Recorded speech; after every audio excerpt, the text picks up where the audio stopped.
I had the script loaded, and then everyone told me to go use Firefox. Excellent connection. Minimize you. So what? So let's do this then. When we get done with the wanderings, and you say, so that'll be it for our wanderings. Moving on to the Linux innards. Just say that, and then pause for a minute, and then move on to the. Moving on to the Linux innards. Oh, who's doing that? Um, I heard it, but it wasn't me. Bet it was Majid. He's got a Yeah, it silly was. smile on his face. Um, moving on. What is right after the innards? The Feedback. feedback. Vibrations from the ether. Moving on to my vibrations from the ether. Because what I will do is I will put the interview in that space. But the way it's actually going to work from our point of view is as soon as you move on to the vibrations, and then we do, all of the outro stuff. As soon as that's over with, I'm going to switch the scene over. I've got the video loaded on OBS here and ready to go, and it'll just switch over and start piping that off to YouTube. So for anybody that's watching, that's how this is going to work. It's going to seem a little weird, but if you're watching us on YouTube, you're used to weird. So Yeah, So let me just. the YouTubers don't get to watch the interview. they will. They will. It'll be piped off as soon as we're done with the wanderings, and then move on to the ending stuff. As soon as we say thanks, Clem, I'm going to switch it over and start playing the video.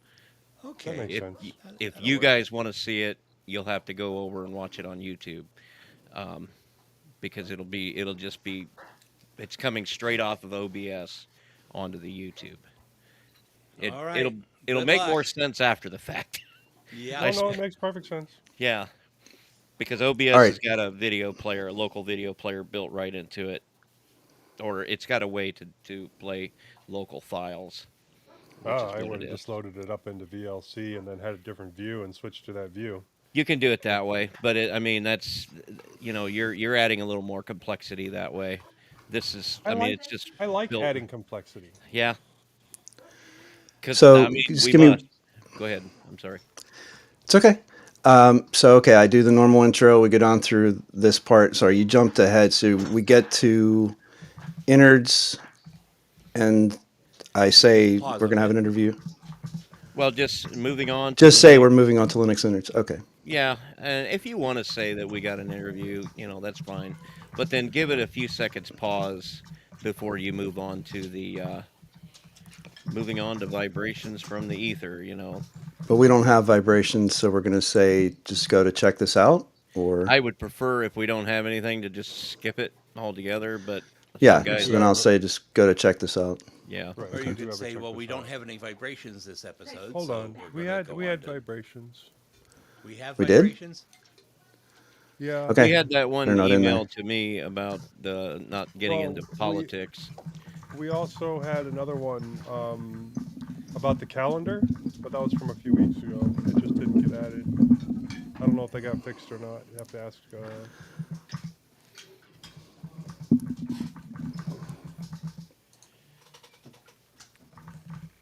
Okay, we ready? All right. Well, Majid, while we're recording, you're not gonna be able to type like that, my friend. Oh yeah, no, I will. I'm just. Just What mute keyboard yourself do or you Yeah, have, I whatever. will do. I Majid? will do. Sorry. What All right. keyboard do you have, Majid? I don't know. It's some He's cheap got one off Amazon. the shake the whole table 1000, Hang on, I gotta get. and I've got the directors panel here, so if you don't mute, I can, but I need to know who to mute, and I know that sound now. It's not my Thunk, keyboard. thunk, thunk. My keyboard actually sounds good. Well, your keyboard's also not sitting on the same table as the microphone either. It's a I tough use crowd, Majid. Tough crowd. I know we're so particular. I use one of these silly things to suspend the mic in. I guess it helps. I don't know. Test, record, test, test. Ah, that's why I test. Wrong microphone. Aha. Audio check check check check. Yeah, I verified that my mute worked in Audacity, so Audio. It's And on I'm right using now. Tenacity to record now. Test, test. 1, 2, 3. No. Hello. That's not good. Ouch. Sorry. I know. How's my audio?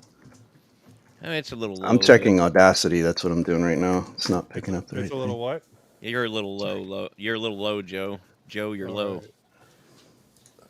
Audio. Why are I'm a you little doing low. that? Why are Am you I doing low? that? Eh. Am I Ah, okay? I'm about 4 o'clock here. Hold on, that's not. there we go. Okay. Helps if you're on the right microphone. Is that better? Yeah, that's better. Somebody's echoing. Okay. Echo, echo, echo, echo. Audio. Yeah, Check. Well, Check. you got me back, so it might be these headphones, but I do have duct tape over the outsides. God, it really shouldn't be that complicated. Well, for Audio. once, it's All not right. me. Check. There we go. Good stuff. Actually, you're a little blown. Who is? Me? Yeah. A little blown out. Okay. Is it just too loud then? Yeah. Is it this one? Yes. Yeah. Very much so. Okay, but it's just too loud. All right, give me 1 second.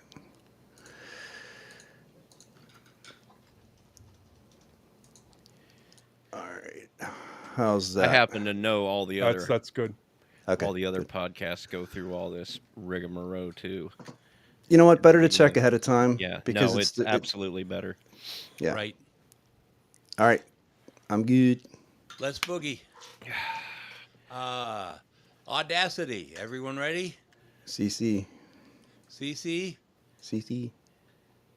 Okay. 3, 2, 1. Record.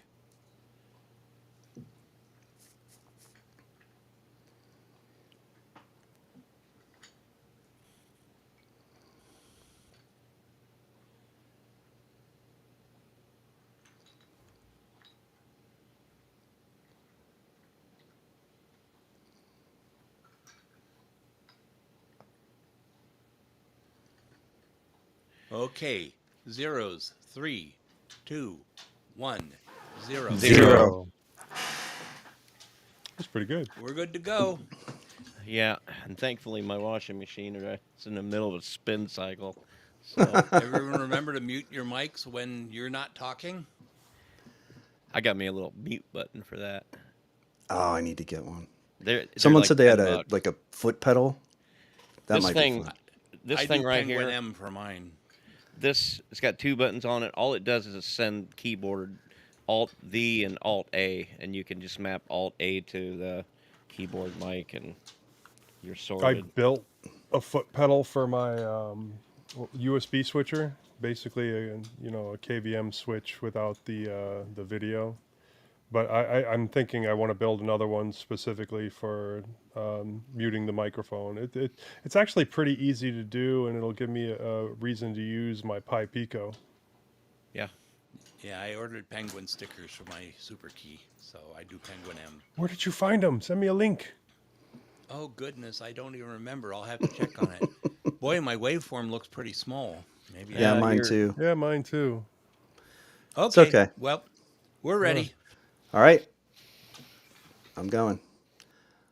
Welcome to mintCast, the podcast by the Linux Mint community for all users of Linux. This is episode 423. This is episode 423.5. Recorded on Sunday, October 15th, 2023. On vacation for another few hours. I'm Joe. Mostly back. I'm Moss. Here to talk a little about Linux, I'm Bill. Out of the eyes of Tim Cook, I'm Majid. And reconnected to the hive mind, I'm Eric. First up in the news, Mint 21.2 Cinnamon Edge released, new version of Raspberry Pi OS released, new Ubuntu 23.10, plus all those flavors, in security and privacy, curl patch's worst security flaw in ages, encrypted client hello. Then in our wonderings, Joe, Moss, Bill. So Joe and Moss didn't fill theirs out. That was not all three of them spending more money, or maybe it was. Oh, I'm not yes, sure. we did. Oh, yes, we did. Okay, so there was no and in there. So anyway, Joe, Moss, and Bill spend more money. Majid is finally Apple free, and Eric manages, that's me, saying my own name like in third person. Eric manages to stay alive for days, count them, days without a smartphone. A lot of people talk to That's themselves just like crazy that, Eric. talk. I know. Only if you never left the house. And True. only if you're not getting answers back. I'd have to have Right. I'd have to have a lot of booze to get through it. But yeah. It was an interesting experience, no doubt. In our innards section, we speak to Danielle Fore of Elementary OS. Excellent interview. Yeah. And finally, in feedback and a couple of suggestions. First up in the news, we have Joe. Well, Mint 21.2 Cinnamon Edge is released. This is from the Linux Mint blog. A new Edge ISO image was released on October 2nd for Linux Mint 21.2. It is only available with the Cinnamon desktop environment. This image is made for people whose hardware is too new to boot the 5.15 LTS kernel included in Linux Mint 21. Everything. It ships with kernel 6.2 instead. The same kernel is also available to existing users of 21.2 through the Update Manager. The new ISO also brings back support for Secure Boot. For information on Edge ISO, visit the link in the show notes.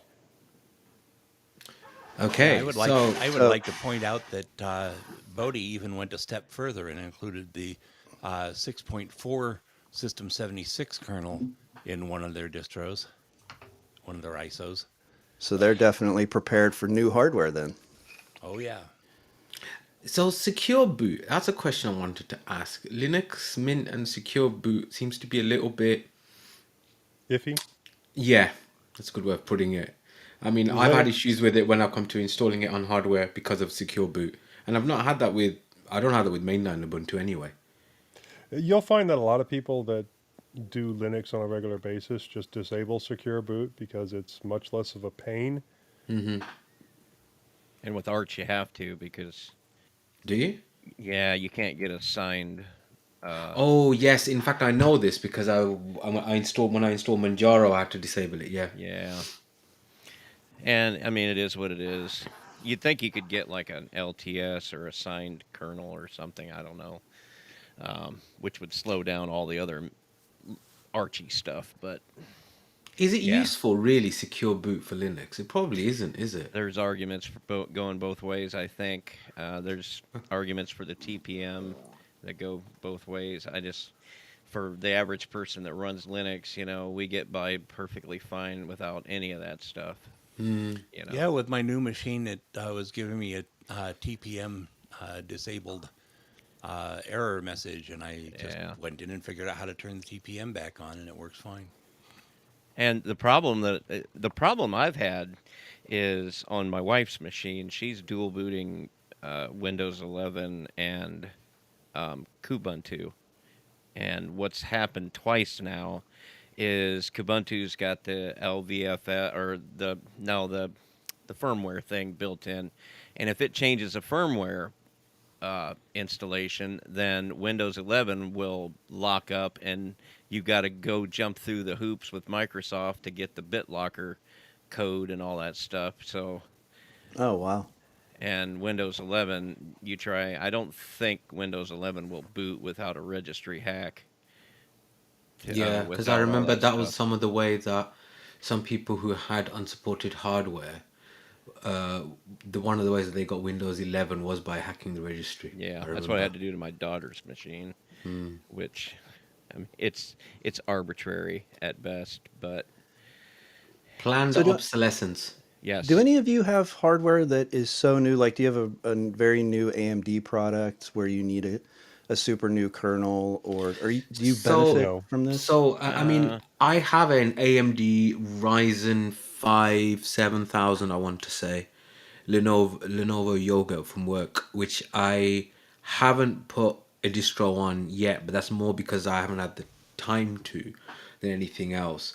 And that is pretty new hardware in the sense that it was only released, I think the machine was only released in like June or July. So I am expecting that I might need a very new kernel for that, but I haven't actually got around to doing it yet. So when I do, I suppose I'll find out. I've got this machine I bought when I started mintCast, which it's been about a year and a half now, or somewhere around there. It's got the Ryzen 7 5700. Now, the problem I had when I first installed Mint Cinnamon, Cinnamon was complaining that it didn't have the hardware uh, acceleration, so I had to up the kernel. But that was just to get the what was it, the 519 kernel I had to go with, I think, to get hardware acceleration. But I've not needed the 6.2 or the 6.3, whatever that one is. That Yeah, offering all the now. machines I have, I could live with just 4.19. Yeah. Yeah, that I don't know. Well, I'm sure there are plenty of people out there that have had that, don't even think about it, right? They get a new machine or they get a new piece of hardware and they go to, install something and it doesn't work. And, I mean, I think there's just this perception of Linux that it pretty much just always works on something unless it is new enough. So, I don't have that perception. Yeah. no, I remember well, the old days where you had to wrap your Wi-Fi driver Compile around. that sucker. Yeah. Uh-huh. well, But I mean, I've done yeah, enough distro hopping that I've realized that, yeah, it's never as your easy as you your think. results will vary. But But this I it's just, still Edge, much easier today than it was oh, yeah, a oh decade yeah, God, ago. we're definitely. light years ahead today than we Right. were 15, 20 years ago. And this maybe Edge that's, ISO is just basically the hardware enablement from Canonical, isn't it? Or is there something more involved in that? I mean, Yeah, I the think as I HWE mentioned last Canonical. time, I think it's just because it's a relative because Linux Mint's on the LTSs. It's 18 months since the last LTS of Ubuntu, and so obviously stuff happens in that time, and you do need Right. to update stuff. And I think, and I need to actually check this, but I think the last time an Edge ISO came, again, it was like a couple of months, 6 months before the next LTS, because it'd been 18 months. So Well, I think it's that's pretty the much the situation. same thing as the HWE kernel for Ubuntu. The 6.2 HWE. Like I said, Bodhi has 3 ISOs out. One is the LTS, one is the HWE, and one is the System 76. They're Right just on. Well, about to come out speaking with of their. Yeah, Ubuntu, let's keep going. Let's do yeah, something else. so speaking of Ubuntu, 2310 Magnetic Minotaur has been released along with all its flavors.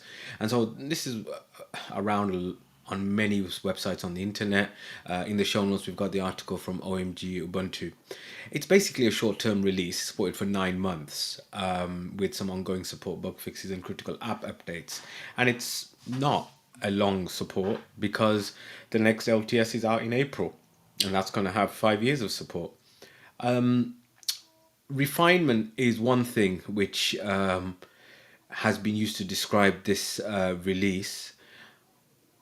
I think GNOME 45 is the big thing about this release. So GNOME 45 has a improved window tiling. It has a sharper looking web browser if you want to use it.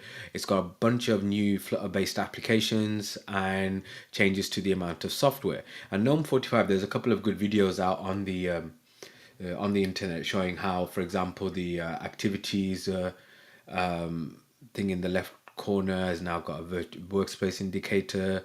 There's extra things in the quick settings, etc., etc. And it does look quite nice.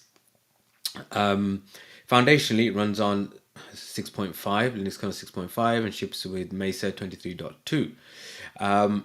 One of the things you might notice if you're installing it is that the default installation is now basically the old minimal installation with just a few core essentials, like a web browser, text editor, terminal, etc. If you want the full software suite, then, I mean, you can still do that, but you have to click the expanded installation. Whereas in the past, the default installation was the one with all the software, and you had to specifically go for a minimal one. There's also a couple of advanced installation choices.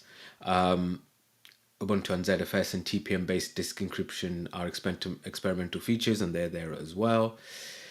I can talk about the differences that the GNOME 45 has, but really you have to kind of see it So I would recommend, some of the videos that are out there on the on YouTube which talk about it. But a couple of the things are, as I said, dynamic workspace indicator. You can open your quick settings with the Super S keyboard shortcut. The quick settings toggle has a keyboard backlight thing. Gnome's core apps, files, and Autodesk, whatever you want to call it. Now use full height sidebars, which makes them look slightly different. File Manager is much quicker than it's been in the past.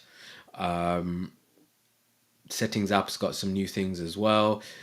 There's a new tiling assistant extension which is pre-installed. So this is one of the GNOME extensions. I think Pop! OS has it also installed by default. So if you can get in, if you're into tiling and having quarter tiles for apps or for Windows Open, that kind of thing, that's there. There's a new software center called App Center, which is the same as Elementaries, but I suppose there's only so many ways you can name an app store. It's Flutter based. It's got much better performance than the old GNOME software based Ubuntu software, which is just basically a fork of that. Again, there's another Flutter based firmware updater tool. If you have a high DPI display, things are better in Firefox because the Firefox Snap runs in Wayland by default, while I previously used to work in X-Wayland. There's a couple of font changes. Now, if you want to go download it, you'll find that you can't, because it's actually been pulled because there was some offensive content in the Russian and Ukrainian language versions of it. Unfortunately, this is the real world spilling into the virtual world. We all know about the problems happening with Russia and Ukraine, and so this seems to have ended up with somebody writing some nasty stuff in there. So it's all been pulled, but it should be out hopefully in the next couple of days. So you can down. So I did go to download it myself because I wanted to try it out, and I couldn't.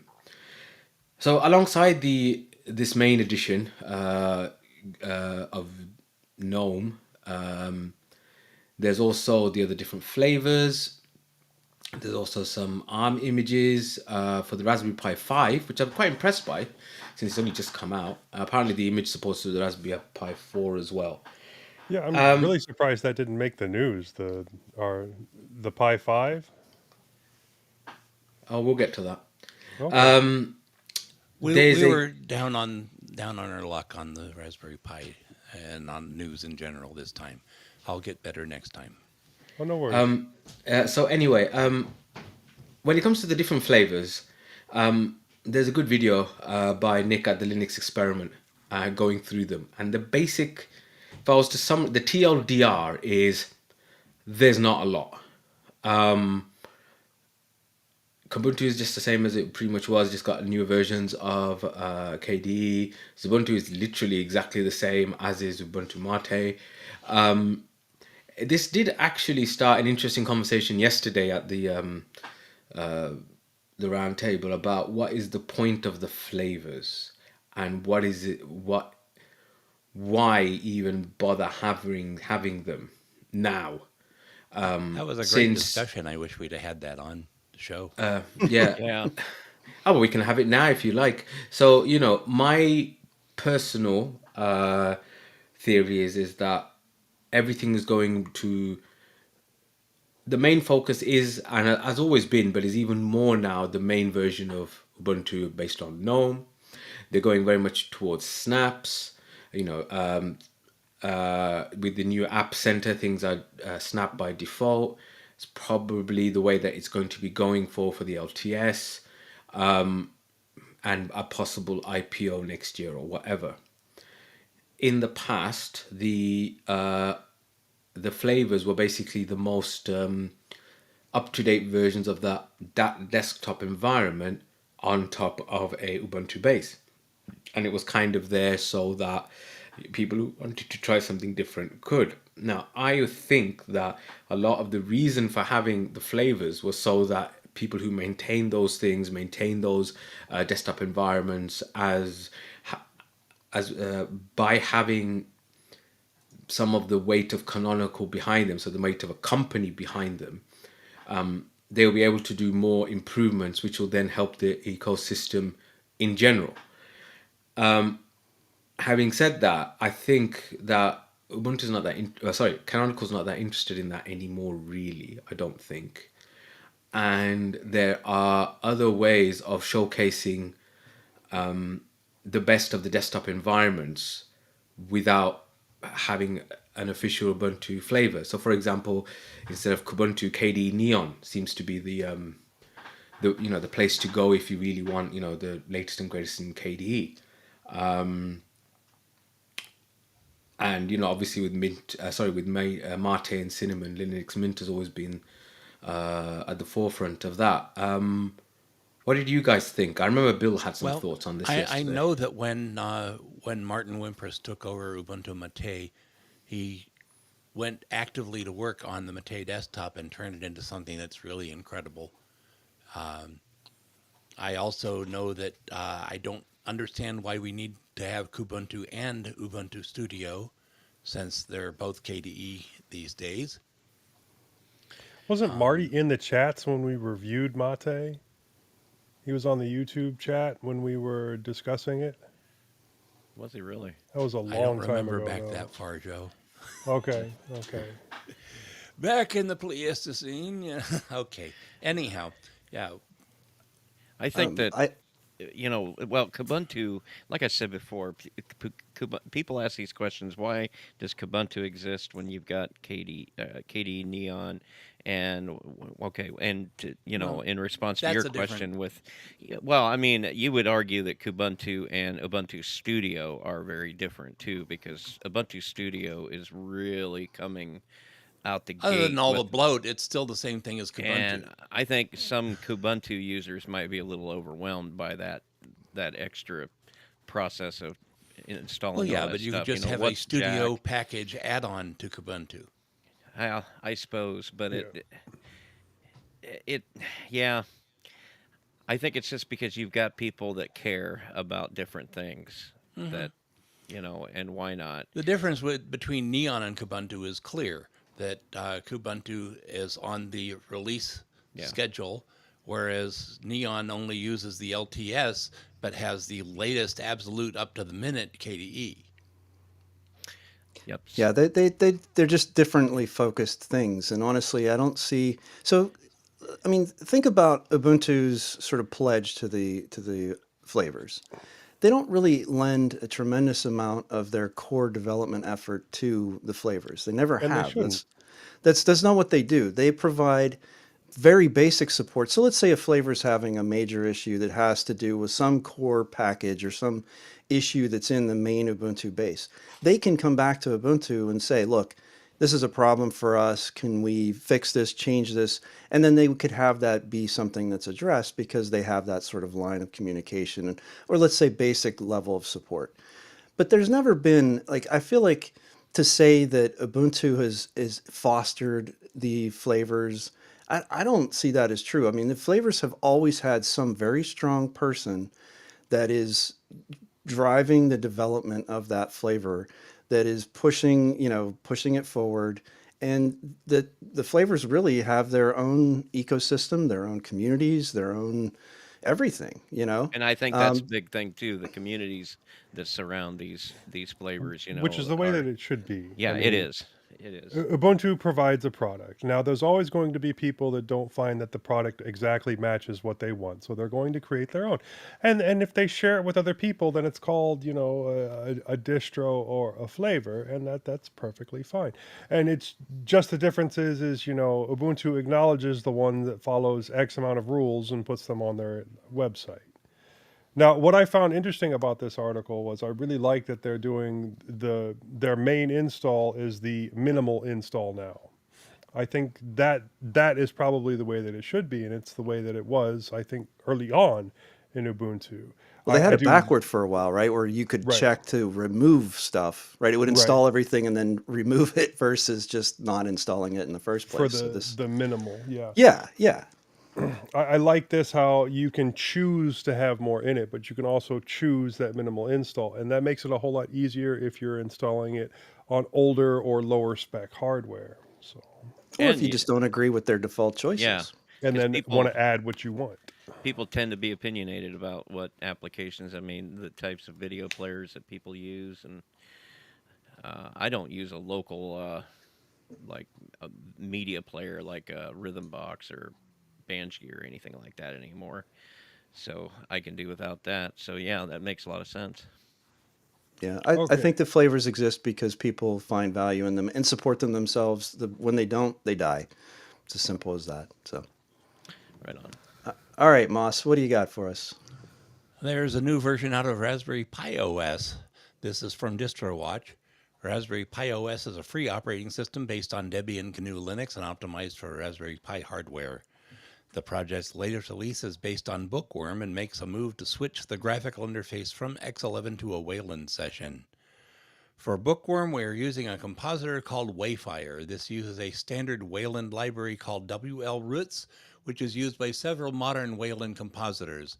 And because Wayfire works a lot better as a Wayland compositor on Raspberry Pi than Mutter did, Wayland is now the default mode of operation for the desktop.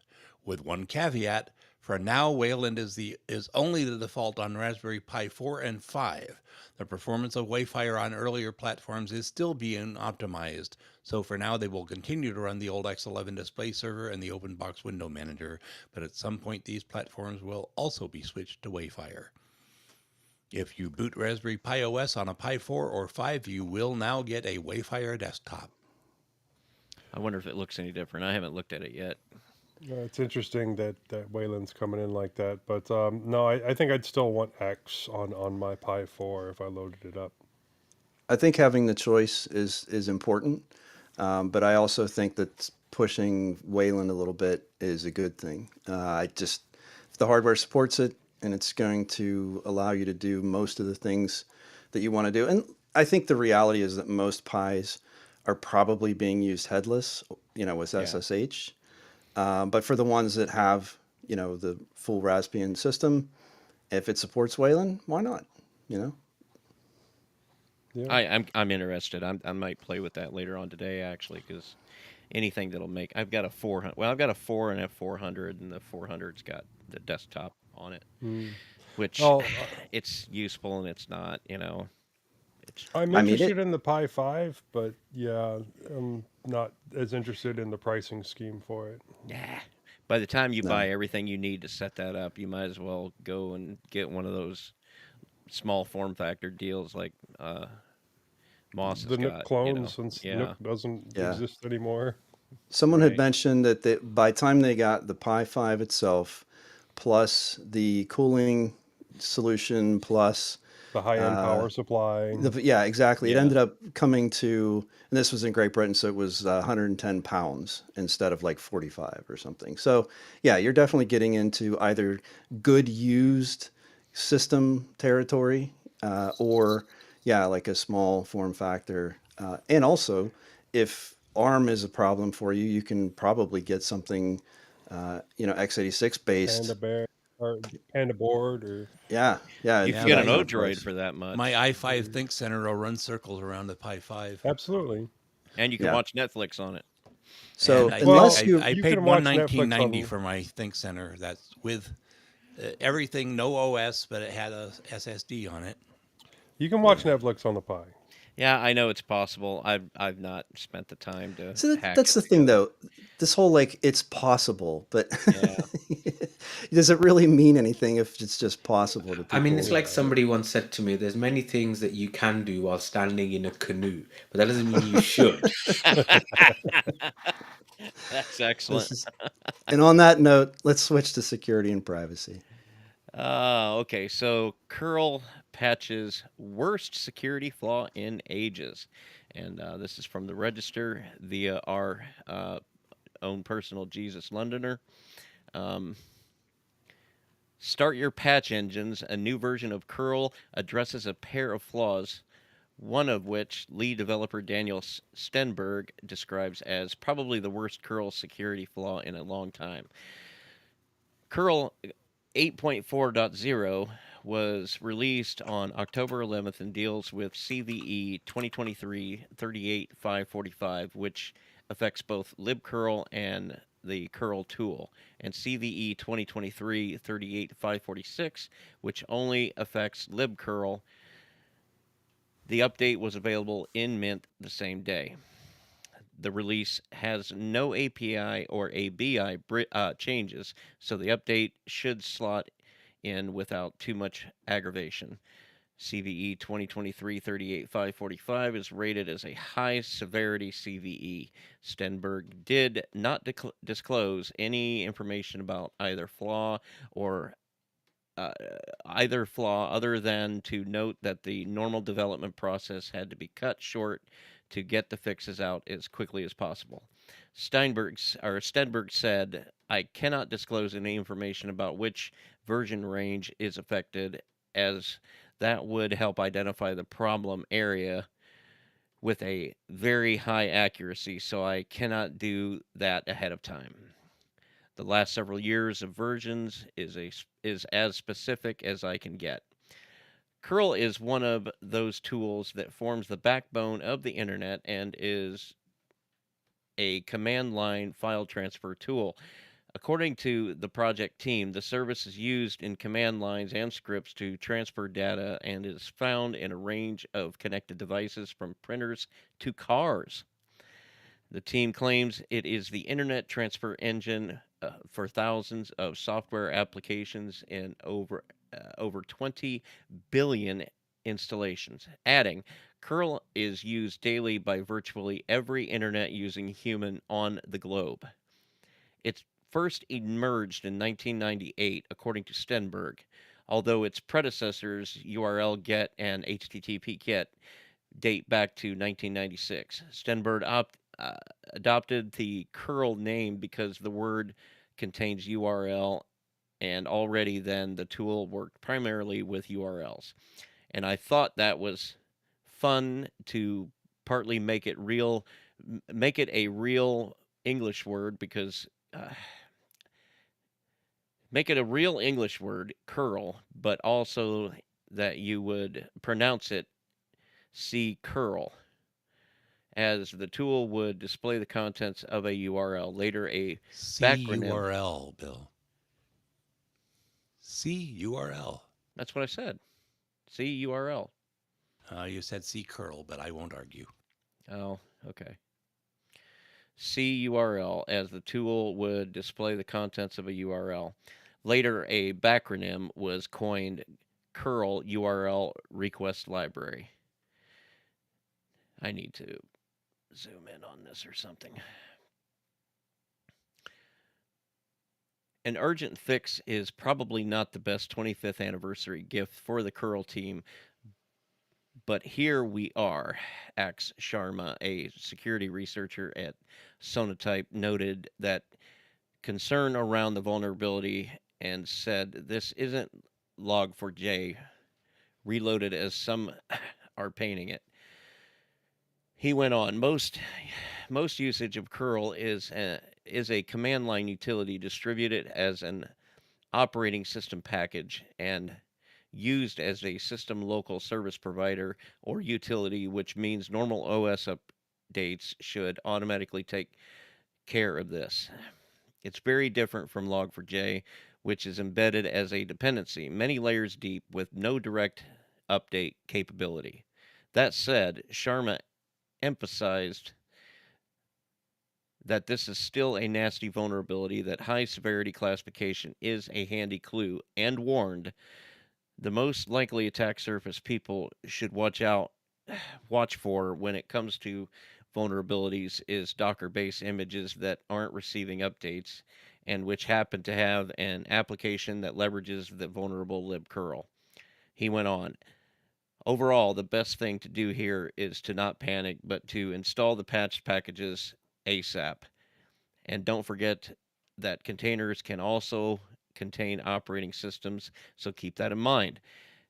As for Stenberg, he said, now you know, plan accordingly. And I apologize, but for some reason these words were running together in front of me. No, it was screwing my fun. eyes up. It's okay, Bill. We love It's you all right, anyhow. Bill. Man, oh But I'll man. tell you, hearing this about, especially about the containers, and this is something Yeah. I've worried about, where you have these containers where there's a lot of software in those things that doesn't get updated when it should, and yeah, for them to just say like the most likely attack surface is Docker base images that aren't receiving updates, and which just happen to have an application that leverages the vulnerable live curl, which is a lot of stuff.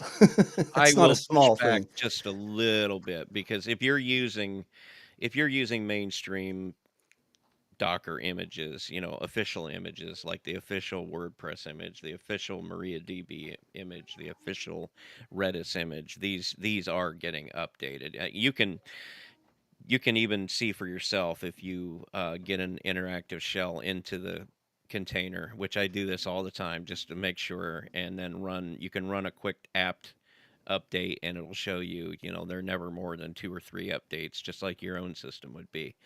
But isn't Now, that it only true if people are actually maintaining them and yeah, well, relaunching them? And that's why you should use well-maintained containers.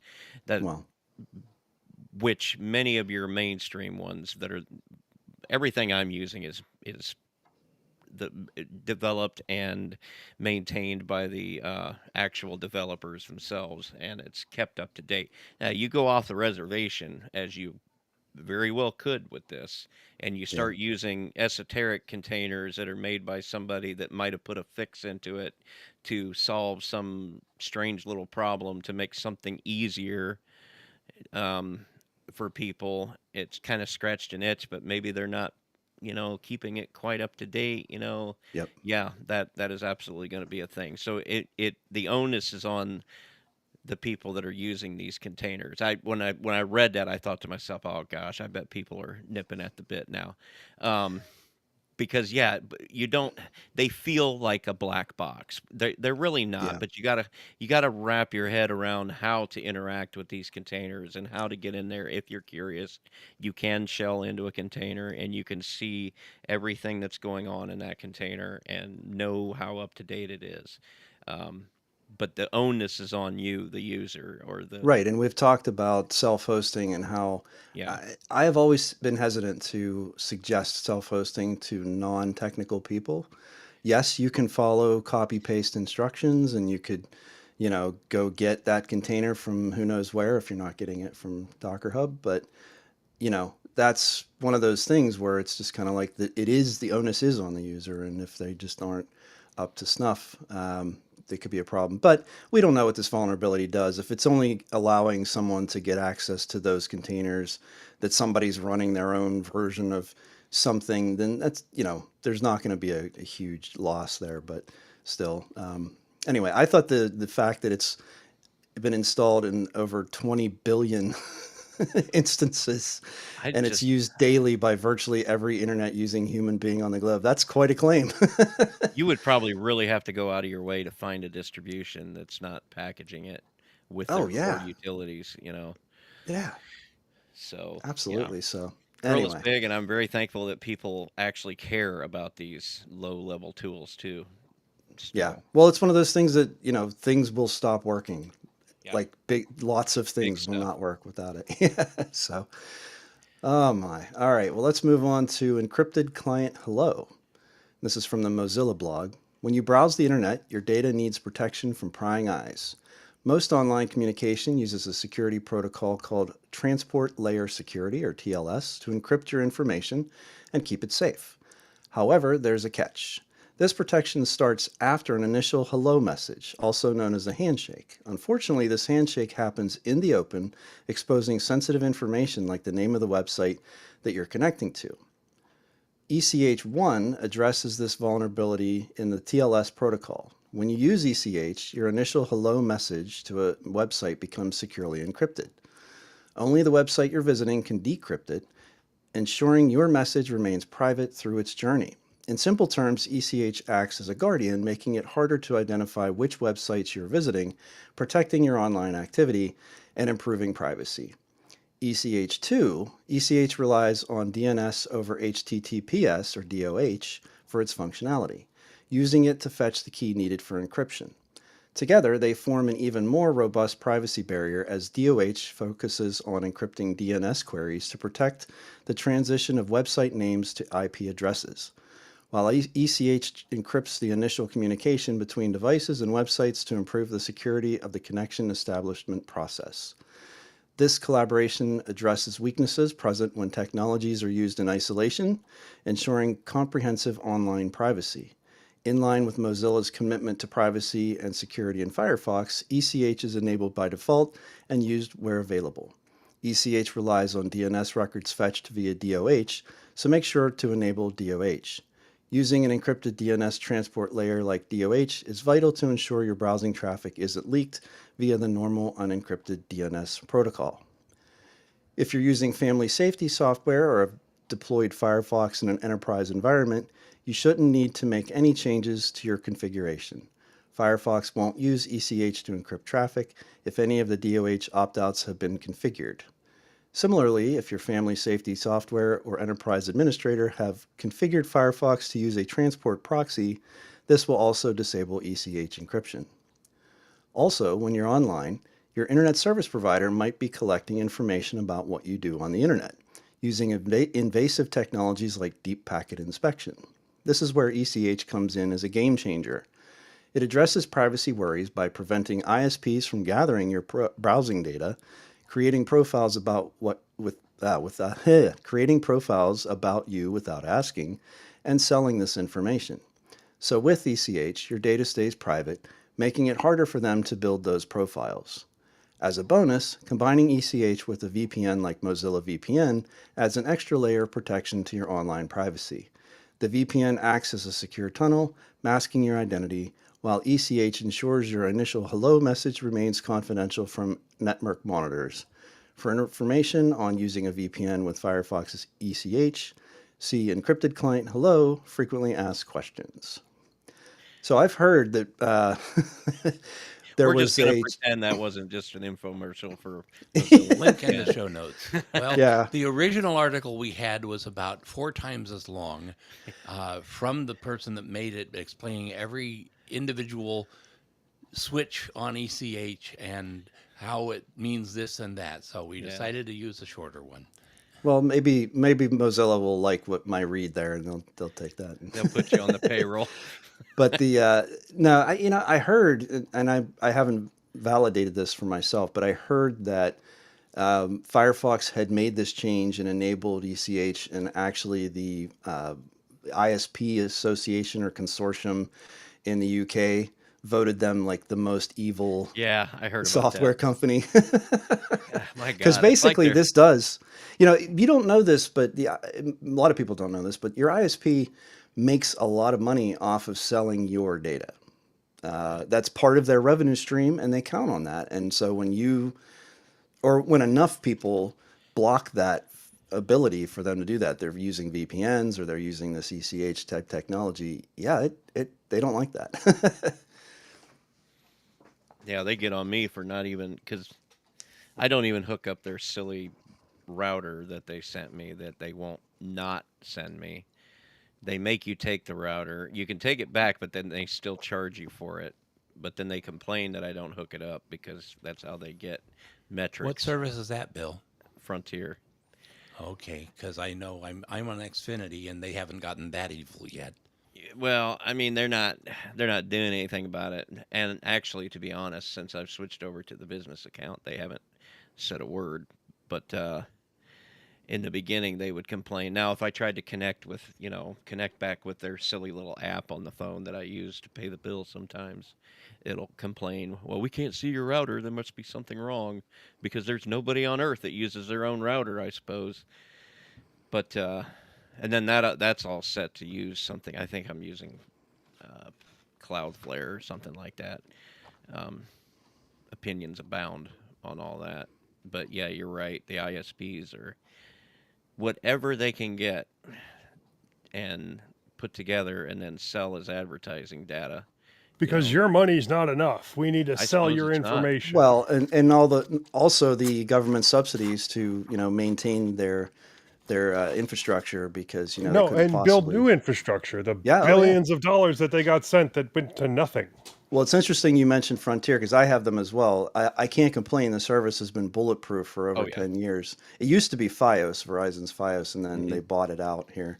But they had bid on expanding fiber into some territory, and the government accepted their bid, and then they didn't follow through for like literally years. And the government had to like sue them or something to get, to get them to do what they needed to do. So, yeah, Frontier isn't the most well-run company in the world. They just happen to own a lot of property. Yeah, and I think they're having a labor shortage problem with there's so much fiber to run Yeah. out there Yep. yet, and there's just Yeah, we're not we're enough. getting KUB fiber run all over Knoxville area, and Yeah, it's some areas everywhere. have it and some areas don't. We're due to It get it is in May of next year. Fiber is a game changer. I mean, in Oh, it terms of the is. reliability and the speed. I mean, theoretically, the speed once that fiber's run, there's no limit. You can just keep upping it as long as the boxes on either end can handle that speed. I mean, it just theoretically can be, no limit. So I'm actually going to talk a little bit about fiber in my biweekly wanderings. awesome. Speaking of which, let's move on to biweekly wonderings. Well, it looks like I'm first, so Neat little segue there. okay, so I don't have much to report aside from work because I've been hard at it. I've been to the moon and back since the last time I've been on this show, or at least that's how it feels. It's really good to be back. I feel out of sorts when I miss shows. Last week I also missed Linux OTC because of a family issue I had going on. So I'm a little out of touch, as you might have noticed when I was reading my news article back there. Um, all that being said, last week I did decide to upgrade my video card on this particular machine. I actually had my machine in pieces when I got home from on the being on the road this weekend. Um, because there's some things I wanted to get running. Currently, the machine is running the Fire Pro, the AMD Fire Pro W5100 video card, uh, which I want to upgrade. I have the AMD Fire Pro 7100, um, but I didn't realize until I got that card that it requires a separate power source other than just the PCI slot. Um, okay, no problem. I'll just plug it in. Well, no, it needs 150 watts, and the total output of the power source in the machine is 180 watts. So I think if my video card was using 150 of that, it wouldn't leave much left over for everything else. So ordered a power source, only to find out my tower is not big enough for that. It's not a full ATX sized tower. Um, so there's that. And then I was going to hook it up and just kind of sit it on top while I waited for a new tower. Um, but then that wouldn't even work because I need an adapter to go from the 24 pin motherboard connection that normal computers have to this combination of a 4 pin and a little proprietary plug that the HP motherboards have. Now, I could have ran a jumper and then just let it run, and I could have powered the video card and everything else with the new card, and then power everything with the new power source, and then let the old power source run the motherboard. But I figured I'd just wait till I had everything I needed. Sounds a little janky to me. It would have been sitting on top of the tower, just whizzing away because this Two thing's power huge. supplies. This thing is huge. It's a Red Dragon 850. If you can see that. Holy cow.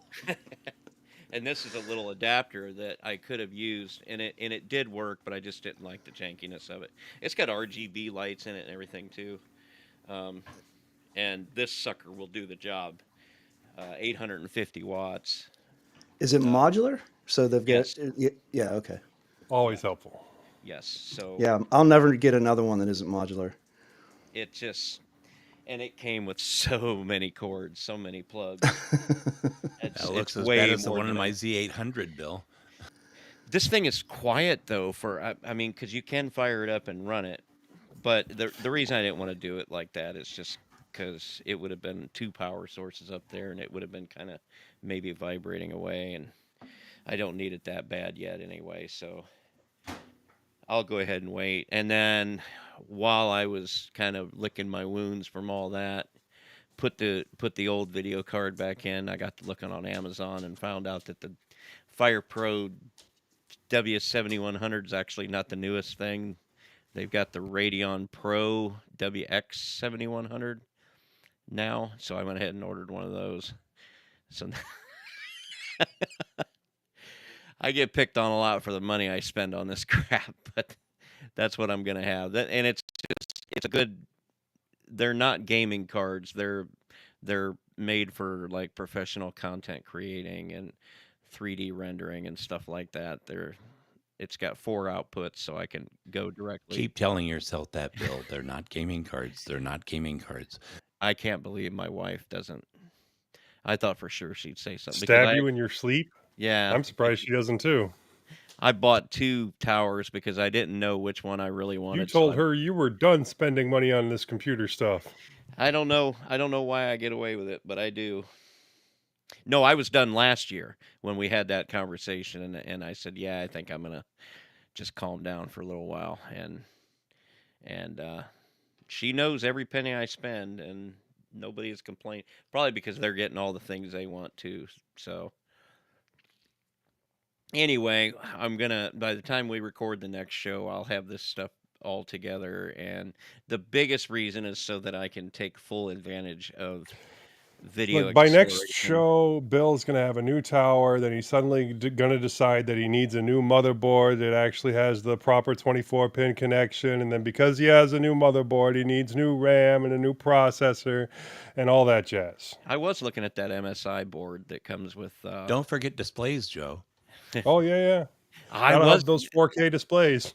see. I'm starting to feel a little silly now because I did think of all those things. I do want one of those big wraparound displays like Dale's got, but this mounting thing here will only work with 3 monitors if they're a maximum. They're stretched out as far as they'll go with these 24-inch monitors. So I would have to completely unbolt this thing from the desk and redo that all. Don't tell over us you won't do it. again. I'll give it another year before I'm thinking about that. So Which means January. January, that's a new year, right? Sorry, giving you a hard time, Bill. No, I knew when I was writing this, I thought, oh gosh, I'm gonna pay for this big time. So I'm gonna have those other 2. I've actually got a stack of video cards now at this point, including a couple of NVIDIA cards that NVIDIA's just. I don't know how anybody gets on with it, to be honest with you. But yeah, I go with these cards because they've got the 4 display port outputs. Which, if you've got 4 display port outputs, you've actually got. I think you can run 6 displays off of that many display ports because it is display port can be split, and then the to a certain degree, and then the displays can be ran individual of each other. They're not just a clone of each other. So anyway, I put the 5100 back in so that I can make this show. The biggest reason I wanted the bigger, newer card is to be able to take full advantage of video acceleration API for stuff like OBS Studio and all that, and take a lot of the load off the CPU, and I can do more things at the same time that way. That's what I told the wife anyway. But for now, we're back on the 5100, which is doing the job. But that's about all I've got. How about you, Joe? Well, I haven't done a whole lot over the last 2 weeks. I did have vacation for one of those weeks, but I wanted to take a break from a lot of things. So I spent some time watching TV with my wife and playing some video games. We watched season 3 of Lupin, which we love that show. It's on Netflix. The games I played was mostly Borderlands 2 and Diablo 2. They're fun, and it's I do play Borderlands 2 a lot, but Diablo 2, the remastered one, I don't play that one very much. That lasted most of the 2 weeks, but then the not doing much lasted most of the 2 weeks. But then my daughter's Lenovo Flex was brought to me with a flickering screen. I kind of figured that it was the cable that had gone bad from flexing due to it being a convertible, like it'll flip all the way backwards. But thankfully, before I ordered a new cable, I took it apart and checked the cable itself. The connector was a little bit loose. I reseated it and tested, and sure enough, no more flickering. So hopefully it stays that way. I did do a flex test afterwards, flipped it all the way back and forth a couple of times, and it's still working good. Now, she is running Mint on the device and only uses it for research. So I went and checked to see how many updates were needed, and it was just under 500 updates were needed. Yeah, I started the update process and checked, and it turns out she didn't have the permissions to do the updates. So I added her to the pseudo group and also to all the other different groups that the user that I had initially created was a part of. She may not use it, but I will show her how to do the updates on her own, and I did do that. So hopefully she keeps it updated now, and she doesn't have to use the computer in the living room in order to be able to do her homework. I wonder if she'd Now be a for a good while, candidate for that automation, because I think you can set Mint to just do the automated. automatically do the updates. Yeah. Yeah. I'd probably have to also update her OS because I think she's running an older version right now, considering how far back the updates hadn't been done. So if I get a hold of it again, I'll update her OS and then set that to automatic. But I also want her to get kind of hands on with things too. Yeah. But that's just me. Now, I didn't print anything for a little while, but in the last couple of days, I started back up again. One of my favorite trucker style headsets that I've done a lot of work to kind of had some issues. Previously, I had rerun the power cable for it because the battery is on the side without the earpiece, and the cable had become frayed. I had to drill a new hole for the power wire and run it all the way across the top. I had also previously made an adapter for the ear cup because the old one started crumbling and I didn't have any others that would fit that particular size. It was relatively small. The adapter had come off, and so I decided to redesign that piece and try again. The problem I had with the one that I originally made, which made it large enough, was the angle. It made it kind of sit on the ear where it didn't really put pressure on the bottom. It put all the pressure on the top. So I added an angled mount to the STL that I had already created and verified that the hole would align in such a way that I could still take the screws out if the device needed to be worked on. The new angle really helped with the comfort of the device, and I like the orange color that I ended up using for that. The larger ear cup fits really well, and I like the fact that I can make another change and use an even larger one if I want to. So I can redo that STL again and use like the full size ones that are this size if I really wanted to, or the size of any headset. I've also done some looking and I found a couple of prints I want to try out for one of my ATH M50X devices. They're actually high-end studio headphones. That I have multiple of because they have a common problem with the hinge that is super easy to fix with a 3D print, but most people don't think of that. So, you know, I was able to get a bunch of them at a really low cost back when, well, I've had them for probably 2 years now, and they kind of just sit up on my wall because nobody wants to buy them after the fix is put on them. Now, because they're studio headsets, and they are quality, but they're very flat sounding, and I don't think that they're very comfortable to wear because of how they sit on the ears.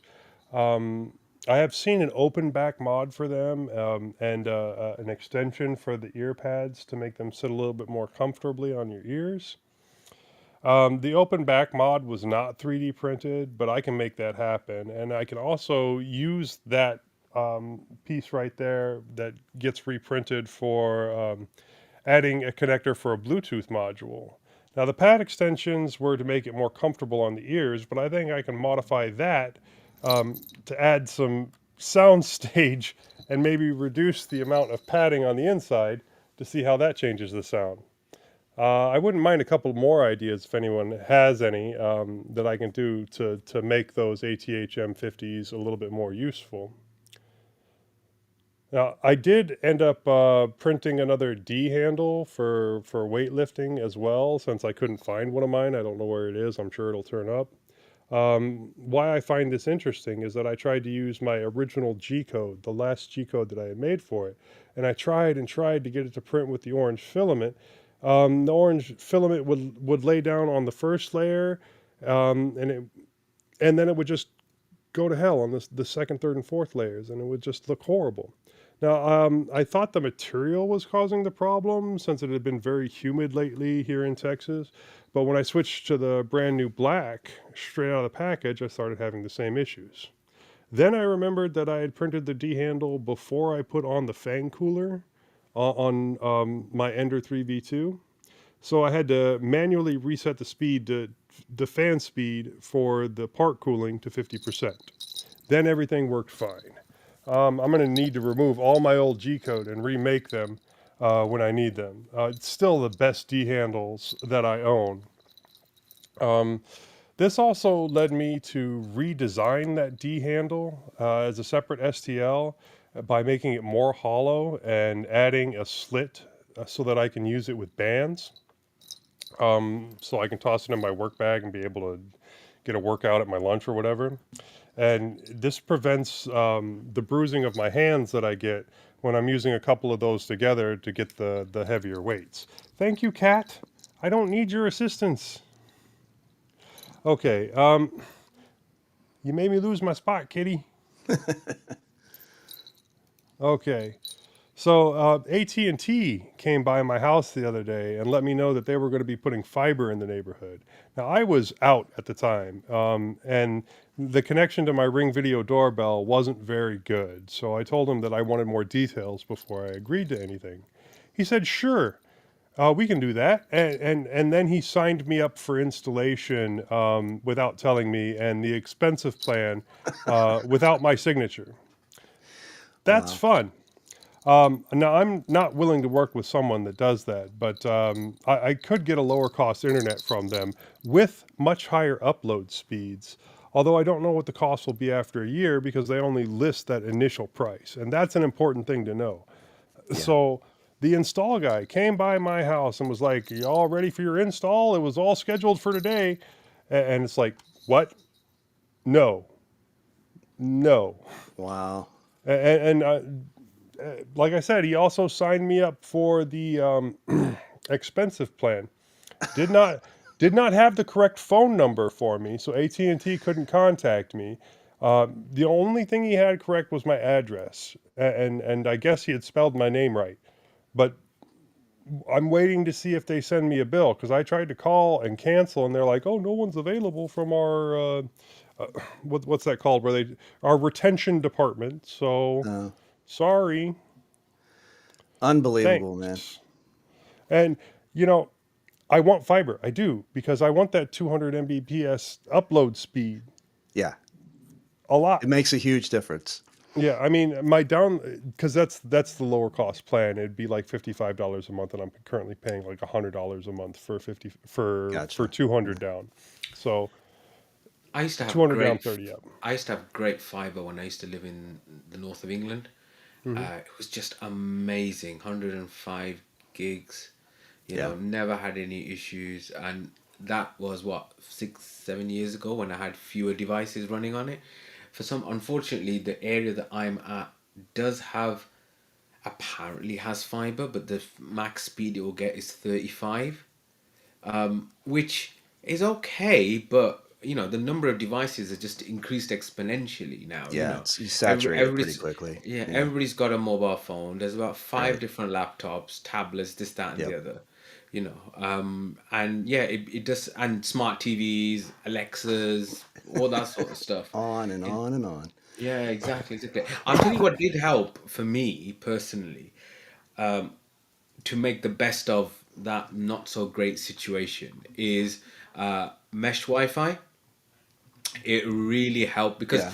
because my house is a bit like me, short and wide, and so it's, there are bits of the Aren't you 5'11"? Bill can empathize. Aren't you 5'11"? Yes, obviously, and Oh, so you're so not 5'11"? You're 5'4"? I'm 5'7". Okay, Yeah, so I'm that's tall for an Indian statistically man. not short. Okay, fine. That's Yeah, statistically average. no. The average height in the UK is 5'10". Okay. So I know this Really? because Oh, I would as, imagine that's all going my up. mates used to keep reminding me about the short stuff I am. 5'10" sounds tall. That Honestly, is I'm kind of surprised it's tall. that tall.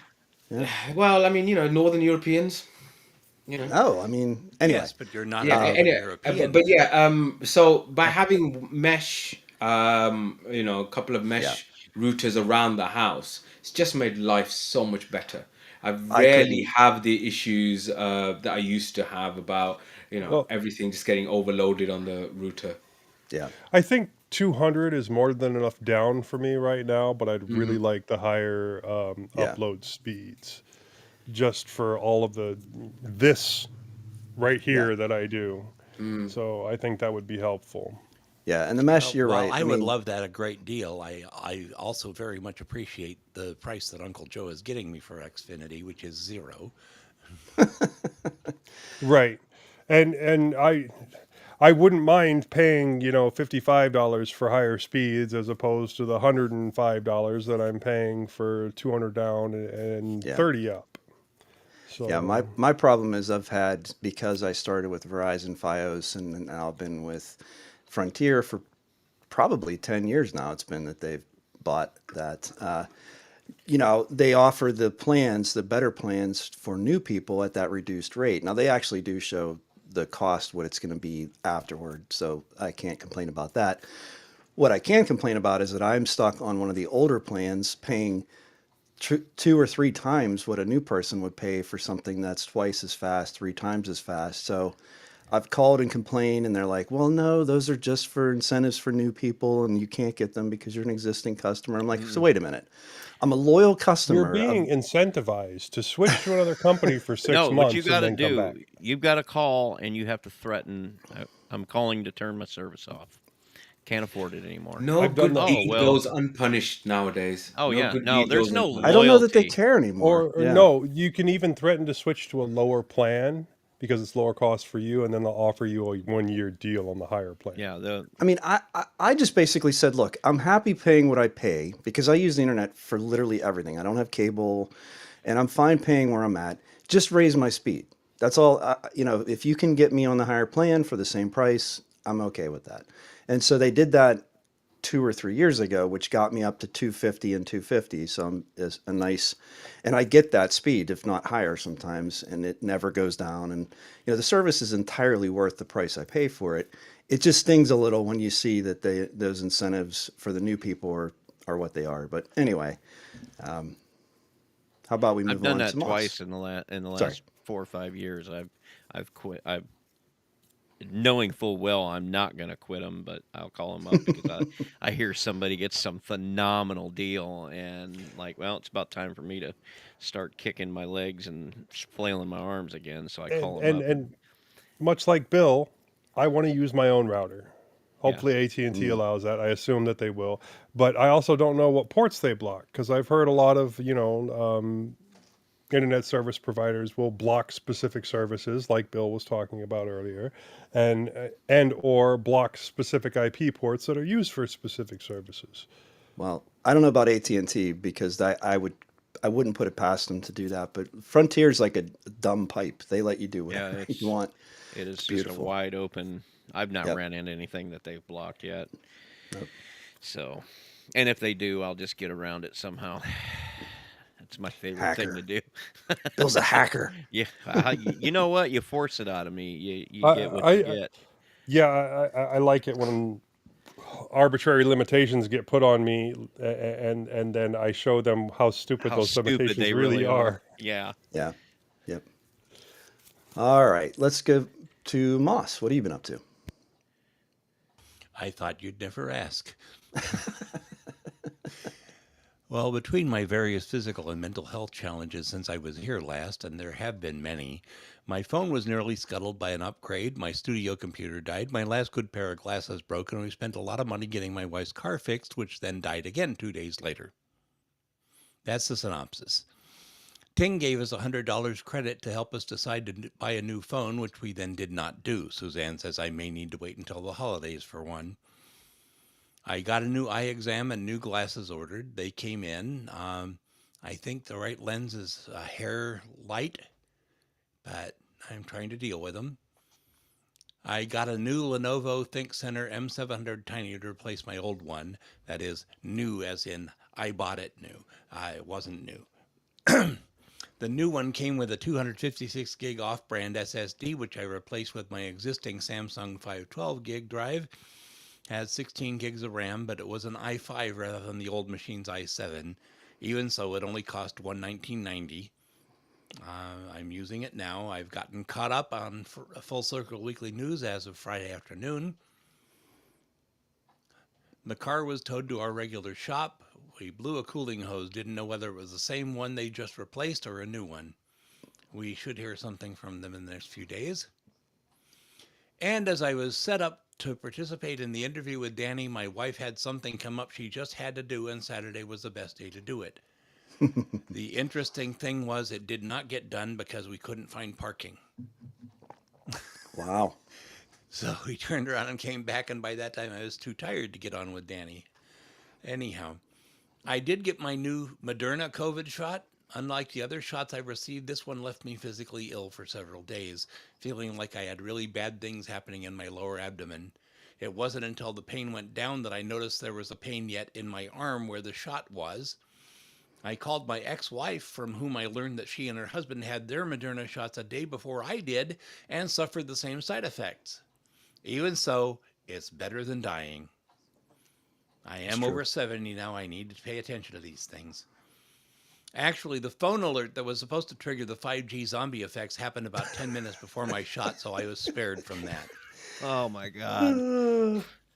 I love the I internet. I know people who actually believe this I can't garbage. believe how big of a thing that was. I I mean, know. seriously. I know. The fun thing is, even though it didn't happen, their credibility will take no hits. They'll just come up with something else crazy. That is the most. I don't know what word to assign this concept.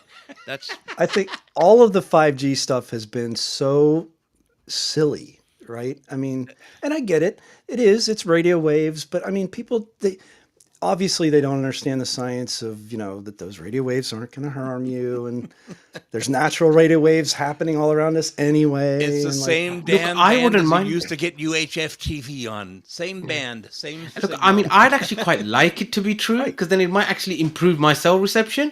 You know? So actually, this is one of these conspiracy theories that is obviously false, but I wouldn't mind. Yeah, it might be fun getting to kill some zombies, Yeah, I mean, the thing about this whole, the thing about conspiracy theories, I remember somebody once saying that. I blame you, Moss. I think I remember somebody saying that religion is the last refuge of the scoundrel, right? Last refuge of the incompetent is the actual quote. Is it? Okay, I thought it was the scoundrel, but anyway, Here.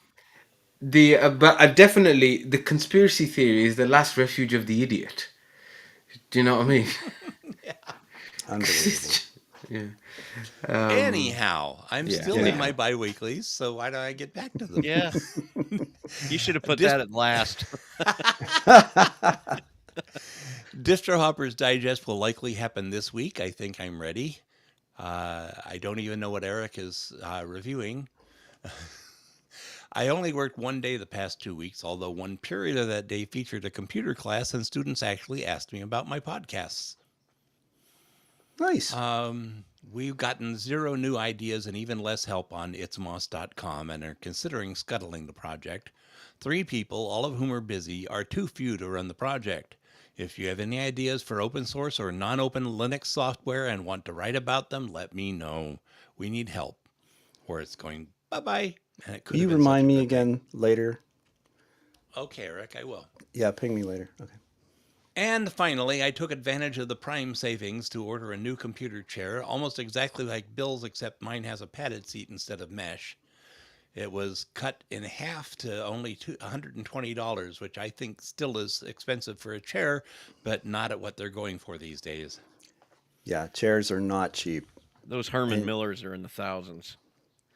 but Yeah. even just a normal task chair from an office store, I mean, everything's more expensive. But I mean, yeah, the one I usually got was right around that $200 range, and they would last 4 years, 5 years, something like that, until the seat cushion would sort of give out. Well, what But really helped is we got talked into getting an Amazon credit card, for which they gave us a $150 gift card, and so my chair is free. wonderful, Hey, good stuff. God. Well, All right, that's Majid. it for me. If you guys want to babble on about what I said, go ahead. Otherwise, it's Majid's turn. Yeah, I suppose my turn for the bi-weeklies. So, I reckon I've had a bit of a busy 2 weeks actually since the last episode. I finally got rid of the iPad mini. Yes! My daughter wanted us to keep it, but I managed to sell it, buy her a new Android tablet, which is a Honor X9 pad, which is damn good value for money, and a distro hopper laptop, which I'll get to in a second, and still have money left over. So, um, it's weird because I mean, who really cares? It's just technology company and whatever. But I kind of feel good about being Apple free. I don't know. It didn't sit right with me. I don't know. As I said, maybe I'm putting too much credence into that kind of thing. I suppose there's always the possibility that I might dabble again in the future now that they have USB-C, but I doubt it. To be completely honest, I think I'm done now. I've been I conquered, but I didn't really like it, so I came back. All right. My distro hopping continues. After having read the release notes for Elementary OS 7.1 and being inspired by Danielle Fore's blog post on the new release, I decided to jump in on my main laptop. This was before our interview with Danielle Fore, which will be in the innards. So I didn't do it just for that, honest. So this is a dual booting device that I've got, which had Ubuntu 23.04 and Windows. So I still wanted to dual boot because I had some work software, which I kind of unfortunately need the Windows partition for. When I went to install Elementary, though, there wasn't an install alongside option that Ubuntu and Mint and all the others kind of have. And so I had to do a bit of manual partitioning. It wasn't a bad thing, but I just had to make sure I didn't do any mess ups. Anyway, I got it installed. It did require a bit more setup. I needed to install some more apps, like for example, an app to actually install deb packages, and also figured out how to enable FlatHub. The lack of a universal search was a bit annoying, and I don't know if that's just because I got used to it on GNOME. I installed Albert, which is fine, but yeah, it's not as good as GNOME Search or KD Runner. I was planning to persevere with it as I quite like the touchpad gestures, and I mean, it does look pretty, you know. But yesterday, when I thought I'd sit down and do my show notes, I just kept getting a grub prompt, and I had a couple of ideas from London on how to fix it. He sent me a couple of links. I must have organized my hard drive incorrectly when I was doing the manual partitioning. And I'm assuming that's what it was. I tried a couple of the fixes that he gave, and basically I couldn't get it to work. It just kept on not finding the either it would boot Linux, but it wouldn't. It would go into a kernel panic, or it would just say that certain drives aren't, there, and even though the drive is there, whatever. So I can't be bothered. So I think it's going to disappear. But while I was actually initially started with this, I had thought to myself, why don't I just get a dedicated distro hopping machine, or that I can completely nuke and pave, and I can just put whatever I want on it, play around with it, this isn't a advert for trying to get onto Distro Hoppers Digest, but just for, I do go through quite a few. And so, why not? So anyway, I managed to find an X Enterprise Dell Latitude with a 6th Gen i5, 8 gig of RAM, 256 SSD for about $100 on eBay. So I thought, that's not a bad deal, I thought to myself. So I thought, where should I start? Well, since I was going to be nuking and paving, I didn't really care what about dual boots and partitioning or anything like that. So I thought about Manjaro after we've been having these discussions about it being like an easy arch, and just so that I can say that I run Arch, by the way. The KDE spin is what often the reviews are about, and it's supposed to be quite it's quite polished and whatever. But I thought, let me try it their Gnome edition, a live ISO. They've tweaked it really nice, actually. I like the aesthetic. They've got slightly different apps than normal. Theming is different, and so that's what I've installed.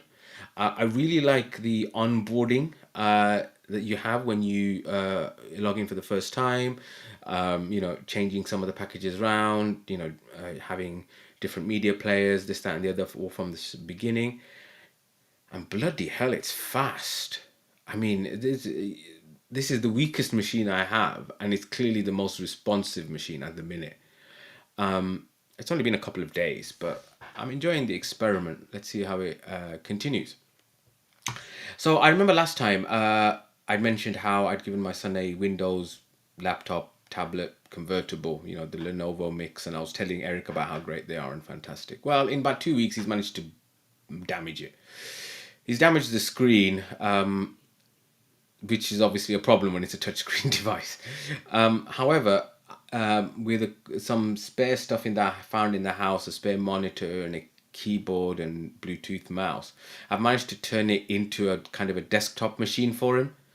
How old's your son, Majid? 16. Ah, and he broke it that. Oh boy, I'd expect a 5-year-old to break it that fast, but. Oh, you've not met him. He's. You know how many screens I've had to put on iPhones and crap because these young people. Yeah. No, he didn't smash the screen. Poor lad has some, he suffers from autism, so he has a couple of weird behaviors when it comes to cleanliness and things like that. And that's basically how he managed to damage it, because he was trying to keep it extra clean and managed to then damage the coating. So I couldn't get too angry at him, because I know it's part of his issues that he has. But it was still annoying, because it was a damn good device. Really liked it. My wife was kind of like, that's why you shouldn't have bought him such a nice thing, because then you wouldn't feel so bad. But anyway, yeah. But the fact that I managed to resurrect, at least it's usable now for him to still do his work on, although it is as a desktop.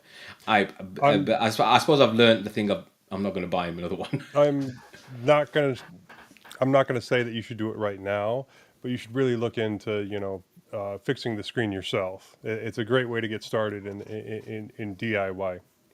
Okay. And it's not as hard as you think. It's not. I mean, it's it's not bad. no. Okay. Batteries, screens. That's Sorry. Go ahead. Yeah, sure. Cool. My podcast rebranding continues. Having a podcast with a name that's over 20 characters long is probably not a good idea.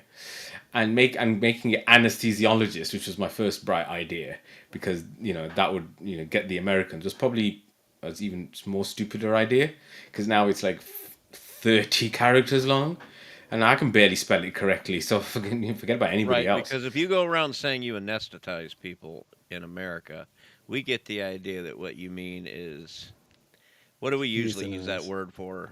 We usually use that word for putting animals to sleep.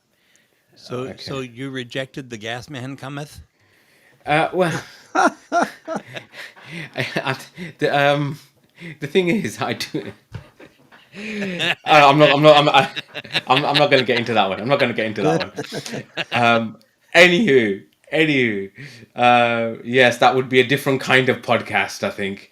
Anyway, so I've now rebranded myself to be the Atypical Doctor. I know it's a bit boring and not as interesting, but then I like it. You can do better. Keep trying. No, it's good. Try harder, as they say. Dr. Atypical. Hey, actually, that's not bad. Actually, maybe I shouldn't. You could Oh, it just doesn't. call yourself Dr. A for short. Yeah. Ah, Anyway, one of my junior doctors really liked the podcasts and the all this stuff that I'm into and stuff. And he goes to me that he really wants to be an interviewee, and he really wants me to interview him because it's one of his things that he always wants to be a guest on a podcast. So I was kind of like, okay, what should we talk about? He didn't seem to be the most interesting guy. I'm not saying this to be nasty, but it was kind of like I said, so what would we talk about? Most of the stuff I do is either technology related, or sometimes I do a bit of religious stuff, or sometimes I do a bit of gaming, whatever. What is it we'd like to talk about? Well, he says, in my mind, I feel I'm a bit of a cinephile. And I'm like, okay. So I asked him about a couple of movies. Like, have you seen this? No. Have you seen this? No. Well, have you seen that? No. It's kind of like, okay, look, it's not like I'm saying about some weird, obscure Iranian flipping, 70s, language film. I'm talking about, like, have you seen, The Irishman by Martin Scorsese? Do you know what I Yeah. mean? Maybe And he's like, Yeah. maybe he's a Bollywood cinephile. You well, don't it's know. not. It wasn't even Bollywood. I tried that as well. And anyway, so I was like, okay, so because we could talk about music. I'm like, oh, all right, what kind of music do you like? And it's like, oh, I like R&B, a bit of hip hop, and this, that, and the other. So I was like, okay, I'm not interested in any of this at all. Sorry, just no, not interested. Just don't. Having that said moment that, when people find out they're really not as interesting as they thought they were. yeah, as they think they are, yeah, I know exactly. But Then you find out he only watches K dramas. Oh man. And the thing was, the thing that made me laugh was, he's of Afro Caribbean heritage. So when he said R&B, I was just like, oh, so you're living up to the stereotype, aren't you? Black man likes R&B, But Yeah. anywho, maybe I still will interview. Maybe I'll find something. Maybe I'll find something. Anyway, so after my Twitter account being bought by Elon, like I talked about last time, I quite like being off Twitter, X, whatever it's called. However, unfortunately, even after his stupid ideas, it is still a good platform when there's real time events. And unfortunately, over the last week, there's been pretty horrific things happening in Palestine and Israel. And I was trying to follow what was going on. So I kind of made a new account to do that. I almost instantly regretted it, as it's so full of fake news, hate speech, propaganda from all sides. Majid, I'm an equal opportunities offender on this one. you Everybody's, have you tried Blue Sky? I haven't tried Blue Sky. Do you not need an invite for Blue Sky? You might, but there are a lot of invites out there available. I could probably find one for that matter. Okay. But it's Um, basically Twitter from the people that gave you Twitter before they sold it to Elon. So it should be about the same thing and drawing a lot of the same people that you want to talk to. I mean, one of the important things, I suppose, is that I don't have the app on my home screen. I mean, it's on my phone, but it's not on my home screen on my phone, so I don't check it that often. And so maybe that's the way forward, just to kind of keep an eye on, what's happening when these kinds of events occur. I was kind of using Mastodon for that a little bit, but that was very tech focused. So I don't know if it would work in the same kind of context. But anyway, as I might have mentioned, I'm a big fan of heavy metal, and this week I have very belatedly discovered Rammstein, the German heavy metal band, and drop C tuning on guitars. It's nice. I like it. You're just now discovering Rammstein? I know that's what I'm saying. I'm very late to the party. I'm very late to the party. Hey, I've got Everybody. I've got this new band for you that you should hear. It's called Megadeth. Oh, really? Okay. Yeah. I've got a new band for you. It's called Led Zeppelin. But Rush. there is. I mean, joking aside, there is a time. There are sometimes like established artists that you never actually get round to, and then when you do, you kind of like, well, now I understand why everybody thinks they're so fantastic. You know. Yeah, I know. I know that might sound ridiculous, but No, seriously. sometimes. You should listen to Megadeth. No, I've been listening to Megadeth for years. Yeah. For Metallica, but Anyway, Only before Garage Inc. though. With Metallica. I mean, seriously, anything after Garage Inc. is basically garbage, except for Fuel. Fuel was good. I do. We're See, getting I'm one into of the guys. dangerous I'm one of the territory guys here. that like to load and reload albums. Mm. You know. I think metal Can died. anyone explain to me why my screen just went white on black? Oh, Mine I did it for a didn't touch second too. That was anything. weird. Mine's Mine still didn't. there. I don't know. Okay. Ah, Anyway, sorry. my dubious musical tastes aside, it's been a bit of a sporty month in the UK because both the cricket and rugby World Cups have been going on. So I spent quite a fair few hours just sat in front of the television watching teams and having very animated discussions with my friends about, how their teams are doing badly and mine are doing well, And when you're etc. actually going to get exciting sports. Ha ha Okay, Oh, ha. I'll with give you cricket, rugby. you I'll just give you have to rugby. be there. You got to be there to experience the energy at a cricket match. I have never been to the experience of an India Pakistan game. Oh Oh my. my God. I mean, it's something out of this world. I remember back in 2013, because of political things, they don't often play on each other's soil. In 2013, there was a Champions Trophy here in the UK and in Birmingham. So, in my local neighborhood, and I went, and oh my God, I've never been to a cricket match like that in my life. The atmosphere, the fans, the noise, the passion, it was something, man. It really was. um yeah, okay, you guys don't get it. Fine, you guys don't get it. I mean, I don't get baseball, for Oh, God's we sake. get I it. mean, No, because it's the exact same thing with baseball. Because, well, it's evidently not the exact same thing. Because baseball is boring as hell, and the only good thing about it is it's really good for closet statisticians. So if you're really oh, getting it into same with statistics, cricket. People yeah. love statistics. We're doing at 4.73 per over, and this patient, sorry, this bowler, his best figures have been 3 for 45 in 10 overs. Do you know what I mean? It's just, yeah, I mean, it's a real nerds thing as well. Anyway, okay, fine. Yeah, but unfortunately, my interest in the Rugby World Cup is now coming to an end because Wales got kicked out yesterday. I support Wales because I was born in Wales. Wait, Wales Anyway, can play soccer? no, rugby. Sorry, I couldn't do it. I had to. I had to do it. Although to be fair, How Wales. dare Oh thou? God, oh God. So dumb. Ironically, Wales are actually playing a soccer match today. Actually, it's an important one against Croatia because it's to do with which makes me remember I need to check what the score is. Anyway, work's going fine. I was interviewing some new junior doctors, which was quite fun. Um, just watching them squirm. I'm sorry, you know. I went to a spiritual event. I remember. I think I mentioned that there was this. There was the birth of the Prophet Muhammad last week, and it was the first time I've actually been to one of these kind of remembrance things, and there was lots of singing and chanting and stuff like that. It was quite intense, actually. Um, Interesting experience. Interesting experience, and yeah, my son managed to lose his shoes. I mean, we have been all around the world to different mosques and different Islamic centers and all this, that, and the other. And today, and that day was the day he decides to lose his shoes. Oh my. The committee was so embarrassed because they were like, "Oh, they were just here. They were just here." And anyway, it was funny. Anyway, I've been rabbiting on for too long. Eric, go ahead.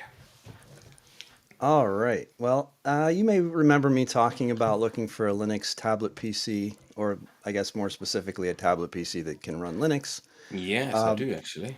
I haven't bought one, but based on your feedback, and I've just been doing more research into what's available. I don't really need one. That's the bottom line. I'm just sort of playing with the idea, but the the primary series of products that I've been interested in are the ones that you mentioned, the Lenovo IdeaPad, the Mix series. They have a 510, 520, and 720, each with a successive generation of mobile chips. Well, not successive generation, just slightly better chips as you go. So the 510 has the Skylake i5 6200U, which is a dual core chip running at 2.3 gigahertz. The 520 has the 7th gen KB Lake i5 8250U, which is a quad core running at 1.6, a lower clock speed, but 4 cores, 8 threads. And then the 720 has a 7th gen as well, but it's the 7200U, and it's running at 2.5 gigahertz. So, just a faster clock speed. The 720 is newer and more capable, but it's also more expensive. So I was kind of playing with the idea of just getting something cheap to use. And then to sort of throw that out the window, there's also a Lenovo ThinkPad 13X1 tablet, which has an 8th gen i7 8650U, which is also 256 gig SSD, but it has 16 gigs of RAM, so much more memory. It's a much nicer device, but it's also way more expensive, like 3 times as expensive. So I don't know what I'm going to do. The nice thing about the ThinkPad is that the back comes off easily with just like 10 screws or something, and so it's very serviceable and upgradable. Not that you can do the same thing with the Lenovo's the Mix as well, but anyway, I'm like I said, I'm just playing around with it, and if I see a good deal, I'll pick one up. But anyway, it's something fun to to look at. Uh, my Pixel 5a decided to just die last Saturday night with no warning and no reprieve. It just shut off and refused to turn back on, which I've never had that happen in all my years of using a smartphone. They'll crash or they'll, not boot properly or something, but they'll at least power on or do something when you plug in a power cord or something, and like literally just dead. So I ordered a replacement, but it took about 5 days to get to me. And in the meantime, I had to go without a mobile phone for the first time in like a long, long time. You know, before I was sick, I had a job where I had to be not on call, but I was pretty much expected to be around all the time. So, I was tethered. Before I had a smartphone, I had a pager. So I'm just so used to having that sort of leash and connection that going out into the world without any sort of communication was Fly, be free, be Oh, free. it was weird, look, because I have backups for my backups on my phones. Okay, I know. I have spare phones in my garage that are doing nothing but waiting for a catastrophe. I gave them away. All of my phones have been gifted to other people. So I have one Galaxy S20 with a smashed screen. Yeah, see But that'll learn you. Now you'll know not to give them away to people. well, I've just never had one do this like this. So anyway, it was just amazing that how much I rely on this device in everyday life, like reminders and alarms and notes and to-dos and entertainment, social media, like and of course communication, texting and calling, and it's just amazing. Like, I'd go to reach for it and be like, oh yeah, that's right. I don't have one. I mean, I managed to survive, but there were people that were legitimately like borderline angry that they couldn't get a hold of me, to the point where they were like hunting me down, calling my wife, like, where I can't call where where is he, and they weren't just concerned like, oh, is there something wrong? They were like literally angry almost that they couldn't, why isn't he like I'm ducking them or something. But Yeah, it's amazing how much we are, reliant. I mean, well, people expect you to have it, and if you don't yeah, answer, it's like, yeah. what's So we had a situation. So there is an MVNO in the UK. Well, it's actually international, but it's quite it's in the UK as well, called Leica Mobile, and they had a major cyber attack about a week ago, 10 days ago, and there was all issues with people trying to top up, the pay as you go and things like that. And then on Friday, I got a phone call from a colleague of mine saying, I think I'm in trouble. I went, well, what happened? He said, well, I was on duty overnight, went to bed, as you do, and I was woken up at 4 o'clock saying that we've been trying to get hold of you since midnight, because there's an emergency case that needs doing and this, that, and the other. And he's like, but my phone's here. My phone's on. I've not received anything. yeah. And it's like, no, they've been trying to get hold of you, and they rang and they did this and they did that. And, in the end, they couldn't get hold of you. So they got hold of someone else. and that person had to cover for you, and he was like, shit, and I said, and I went, are you on Like a Mobile by any chance? And he went, I am actually. And he went, I think that's what it was, because he said I didn't get. I swear, he says I've never slept through calls. There was no calls on my phone. I get decent cell reception, Yeah. and it was really kind of because it's the same thing with me. Sometimes I'm on duty from home as well. Get called in if there's busy things, and yeah, it just shows how reliant we are. You know, Yeah. I did make a point to him. I said to him, look, if any managers come, asking, saying, why weren't you available and stuff like that, mention that you're on a mobile network which went down. And then it's not just that you were, I don't know, It's verifiable. ignored. It's Yeah, not like you couldn't say, well, look, there was literally, an attack. So yeah, yeah, yeah. yeah. Yep. I've been in that situation too, where something, I've gotten in trouble, I guess you can say, because I wasn't available. And so, yeah. Anyway, well, despite all of the challenges I had, just not having the thing with me, the takeaway was that, I actually can survive without the device. And it was interesting to think back to life before having that device and how, when you went out into the world, you basically disappeared, into the ether. And it just, until you got somewhere else, and if you, had to call, and people never really knew where you were. And there wasn't this expectation of this immediacy of like, I texted you, why didn't you text me back? So it was a little bit of an interesting retrospective event, and not something I want to repeat, because the convenience of having it is, I think, outweighs not having it. I'm not ready to be a Luddite, but at the same time, yeah, interesting experience. So, but my new phone, I got a gently used Pixel 7, which is a bargain at less than half the price of a new one. I'll never buy a new phone again. Frankly, I think it's like cars. There's no reason. The value is basically not half of what it was within a few months. So Yeah, especially since the Pixel 8 and Pixel 8 Pro have just been released, and so yeah, prices and have gone down on the last that's year what this phone, and guy there's no did. difference. Let me put That's a couple of exactly things down here. I okay. am extremely interested in the Pixel 8 just because of its ability to do VM, but I want to see, because I know that when it comes to the Google Pixels, it's very hit or miss on whether or not they're a good device. So I want to see some reviews come in first to say it doesn't suck. Yeah, But also, the problem with buying newer used phones is that a lot of people will get a phone, and have the 24 monthly payments or whatever oh right. from whoever. And then they'll be like, I don't like this phone. Then they'll turn around and sell it to you and then quit making those monthly payments. And then your phone is a brick. Yeah, fortunately, I buy That's why I from always buy unlocked phones. Yeah. I do too, and I also buy from Swappa.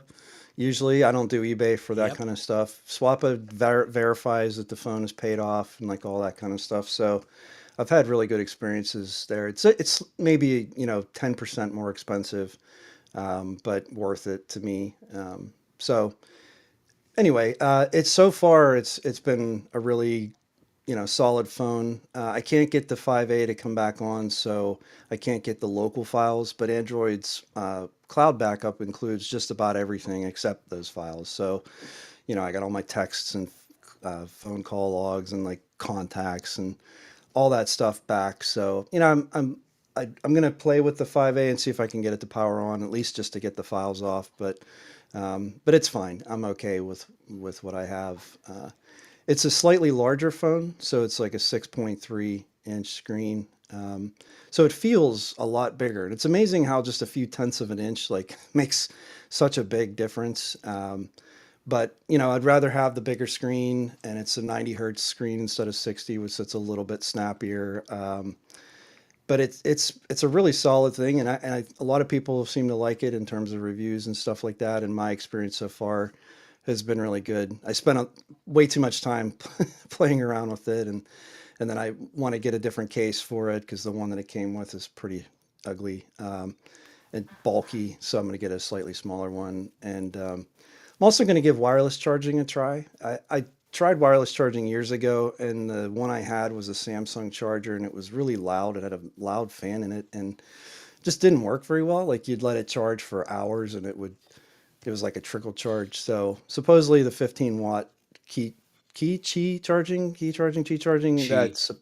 supposed to be better. So I'm curious to see if that's any better or not. And I like the idea that if I can use wireless charging, it'll be less stress on the USB-C port because they're supposed to be supporting this phone for I think up to 5 years. So So the for the Pixel 7, it's going to be 4 years, with okay. 5 years of security updates. For the new Pixel 8, it's going to be 7 years, So if I which got is 3 more versions, I just got 14. So if I get up to 17 on this one, I think that's probably great. But I've had the 5A was already starting with the port where I can only like I had a charger where I had to have it a certain okay. way, even though it's USB-C. Like if I had it one way, it wouldn't work, and if I turn it over, it would work. So like it was starting to get, and that's what happens. The port when you use it constantly for, charging. So that's why I'm hoping that if the wireless works well enough that I can just set it on there at least overnight because the charge on phones now, like this has lasted very much like all day. Yeah, I was going to ask actually, what is your battery life on, like, because when I had a Pixel, I was a little bit disappointed with the. I mean, yes, it would last a whole day, but it would be like just. Do you know what I mean? Yeah, And I would get like battery anxiety at about 6 o'clock in the evening, and I'd probably want to, put it on for yeah. just 15, 20 minutes just for a bit of a top up. And I wasn't entirely sure why, because it was my secondary device. It wasn't my main one. So I couldn't understand what I was doing on it that was doing. Now, the only thing I could think of was Google I throws a know. lot of stuff in the background, and Exactly. Yeah, Yes, that there was a lot of Google syncing happening and stuff like that. right. Because I remember, because then, not at the same time, but sometime later, I saw some YouTube videos about people who are using Graphene OS and other these Android ROMs on the Pixel So 7. And one guy might have said that he could get a week of battery life out of the Pixel 7, and I was like, whoa, So one that's of the things something. I'll do if I want to be out all day is the data saver toggle. Hmm. And really all that does is it just stops all of that background activity and not all of it because you'll still get important updates and important notifications, but it's not going to update your mail in the background because Hmm. who cares, right? If you want to check your mail, go to mail. Like I feel like there's already notification overload. I don't need every stupid thing that's installed, like 150 apps, clamoring for background. If you put one of these on like a Raspberry Pi, like a Pi hole, and see how much chatter one of these makes, like it's ridiculous. And so if you turn on data saver, it stops a good bit of that, and it makes a huge difference in the battery life. So, and you don't really lose anything. It just stops all that stupid activity that's really not important in the first place. So that's something I'll do if I know I'm going to be out all day. But even with just leaving it as it is, it seems like the battery life, like the optimization, is really good on this, at least so far. So I've had, considering or compared to the 5A, it's been better battery life and just better all around. The cameras are better. The tensor chip is the next generation, and the screen is nicer with 90 hertz refresh rate, which you can Hmm. turn that down to 60 if that's a problem for your battery. Like they just seem to be doing a good job of, Apple's secret is, of course, because they control the hardware and the software, they can sort of have a lot of tricks to make their devices last longer, perform better, that kind of stuff. And I think Google's making some headway there in terms of being able to do similar things. It's nowhere near as good, but I think I've been impressed. So I was considering not getting another Pixel, but then I thought, well, the killer feature for me is it has a call blocking feature, a call screening feature that uses on-device resources. So it'll answer the call in the background and prompt the user or the caller, if you're a real person, press one, or tell us why I should answer the phone. And when I don't have that, I get probably 8 to 10 junk calls a day. And it's just obnoxious, and there's no way to stop it. And so this completely stops that. I never get junk calls. Same thing with texts. So that's the killer feature. And then also, there's just stuff like the way that you can edit photos and some of the stuff where you can remove objects and backgrounds. And Magic eraser and all yeah, that. yeah. Yeah, And that's it pretty sounds cool. like, and the cameras too, the night sight on here, the cameras you can take in low light, or the pictures you can take in low light on this are really kind of like magic. Like, how are they doing that? Like very bright, clear images, not pixelated, not grainy, like very clear. And it's all software. They have a really solid software approach. And because I had considered, well, let me get one of the Samsungs, an S22 or something like that, but it's just not as good. I just don't. I just appreciate what Google's doing with Pixel, for better for worse. I'm using a Google device is like selling your soul, but you know, You always it have to just check works that who's well. making them too, because every year it seems they use a different manufacturer. Yeah, Uh, yeah. Google does not make their own. I think HTC was on the 6. I'm not Yeah, Well, sure what happened on the so 7 or 8. basically, when they used to have the Nexus program, every year it was a different manufacturer that was the one who made it, and they had a bidding process. So people would come, different companies would come. They'd come with a design, and Google would say, "Yeah, okay, we'll take." This one, or we'll take that one. So, for example, the first Nexus was HTC, the second one was Samsung, the third one was Samsung, then there was LG, and then Asus did one, Motorola, etc., etc., etc. When it came now around 2016, 2015, 2016 time, they basically bought HTC. They bought the hardware parts of HTC, and that's why you've not probably not seen a HTC device for a while. And that division is what makes the Pixels now. So Google has their own actual hardware. So the difference, what it was with the Nexus program, was that, as I said, it went out to tender, and they would look at all the different devices and look at all the sort of designs, and make a judgment as to which one, we're going to go with this company this time because they can make this for this amount of money and with these features, etc., etc.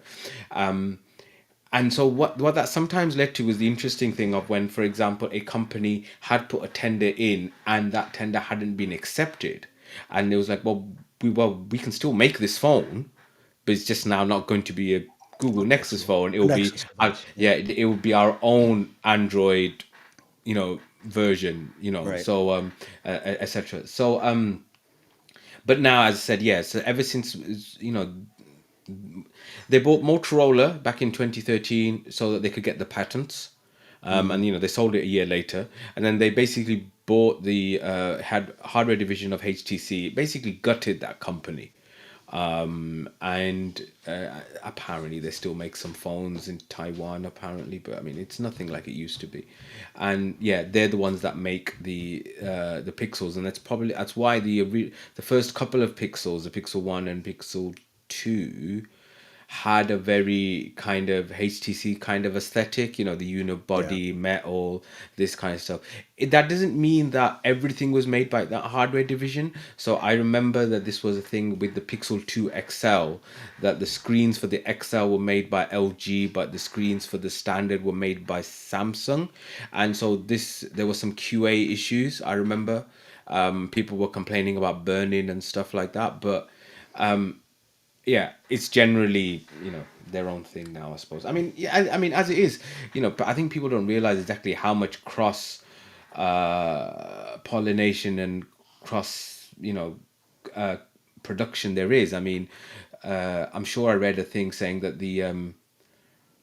the biggest customer for Samsung screens is Apple at one point. I don't Yeah. know if it's still the Yep. case now, but it I think definitely it was. is. Yeah. Yeah. And so, people say that Apple screens are fantastic. So, well, yeah, of course they're fantastic. They're made by Samsung. Well, but what a surprise that the Samsung screens are also fantastic, Right. I mean, I suppose nowadays every screen is good now. I mean, it's actually quite difficult to find Pretty a much. bad, Yeah. it's actually quite difficult to find a bad one now. I mean, I Well, have you're not found going to them, don't find worry. those terrible ones with the off-axis like viewing angles and stuff like that. I remember I bought a cheap, in inverted commas, Xiaomi, and it was an LCD, and it had some weird kind of haloing around the cutout for the selfie camera. Yeah. But that's literally the only thing I can think of when it comes to screens. Screens are, especially compared to what we were using 2010, 11, 12. Oh, even It's just honestly, amazing. even just a few years ago, like there was a very distinct cutoff in screen technology. Right, you're right. Maybe a little bit sooner than that, but right around there, where if you get one of those older devices, the off-axis color shift Yeah. and is just it's impossible. Whereas, and I have an older laptop that's the same way, where it's just if you look straight on, it's okay, but it's still fuzzy. You know what I mean? The new screens are so clear, Yeah. like the pixels are so well defined, and the text and color saturation Yeah, I and mean, you look at like my Note 10 Plus, which is a great phone, great high-end specs, except it's got an older screen on it now, and you compare that to even like the low-end OnePlus Nord N20 that my son is currently using with a 120 hertz screen, with yeah, slightly smaller screen, a lot less stats in the background than that Note 10, but man, that screen is just gorgeous.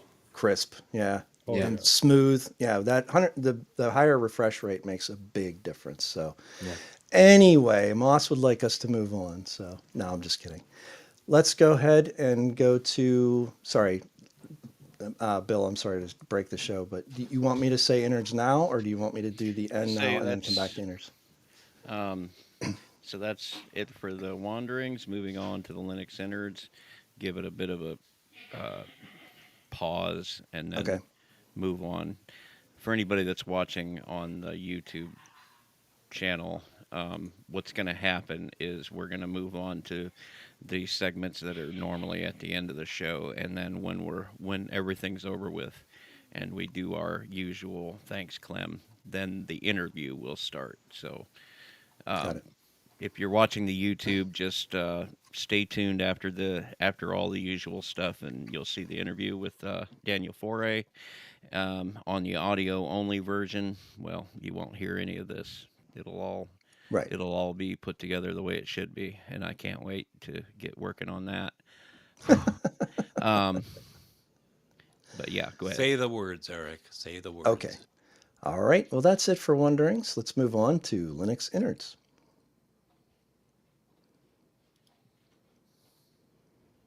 All right.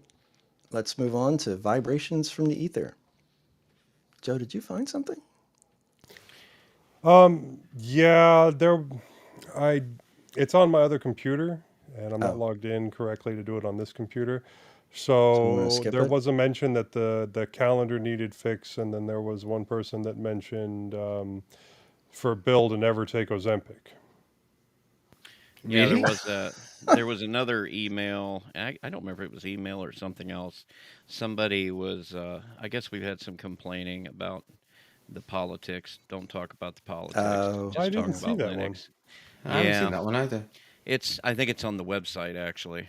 Now that I think about it, That's because why. you can comment directly on the website. You got to go looking at that stuff. And um, Well, we usually try to keep the politics out of our Sunday show, our main show.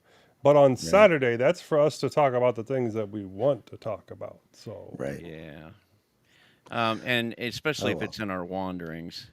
The only thing I can say, because I can understand for people that really have strong political views, and they absolutely are sensitive to opposing views. One thing I would like to implement in the future is to get back to the time, putting in the timestamps in the show description. I have not done that since I've started doing the audio editing, because it is a time consuming step in the process of going through and finding the exact timestamps of each thing. So if somebody Yeah. gets to rambling on about politics, then you could just go to the next timestamp and skip over them. That's about the only thing I'm gonna say, because honestly, I the can't find these wanderings. comments that you're on about, but okay. Well, I tried to It's find them too. it's Maybe. okay. I think timestamps would just be a good idea. I know it's extra work, and even if you just want to pass off the file before you publish it, and one of us can do it, but Yeah. I think it would help too because maybe people would want to skip a long discussion about mobile devices if they didn't want to hear Yeah, that or that whatever. too. So, Anyway, um, and then there was another. There's been a couple complaints about a direct email I got from somebody complaining about the background noises in somebody's. One person went so far as to say that they just couldn't listen to the show because we've got background clanging and normal hmm. everyday life going on. That's Um, Majid's fault. yeah, Yeah, it's it's I all my have my fault fault. probably. kids. Majid has kids. The point Yeah. is that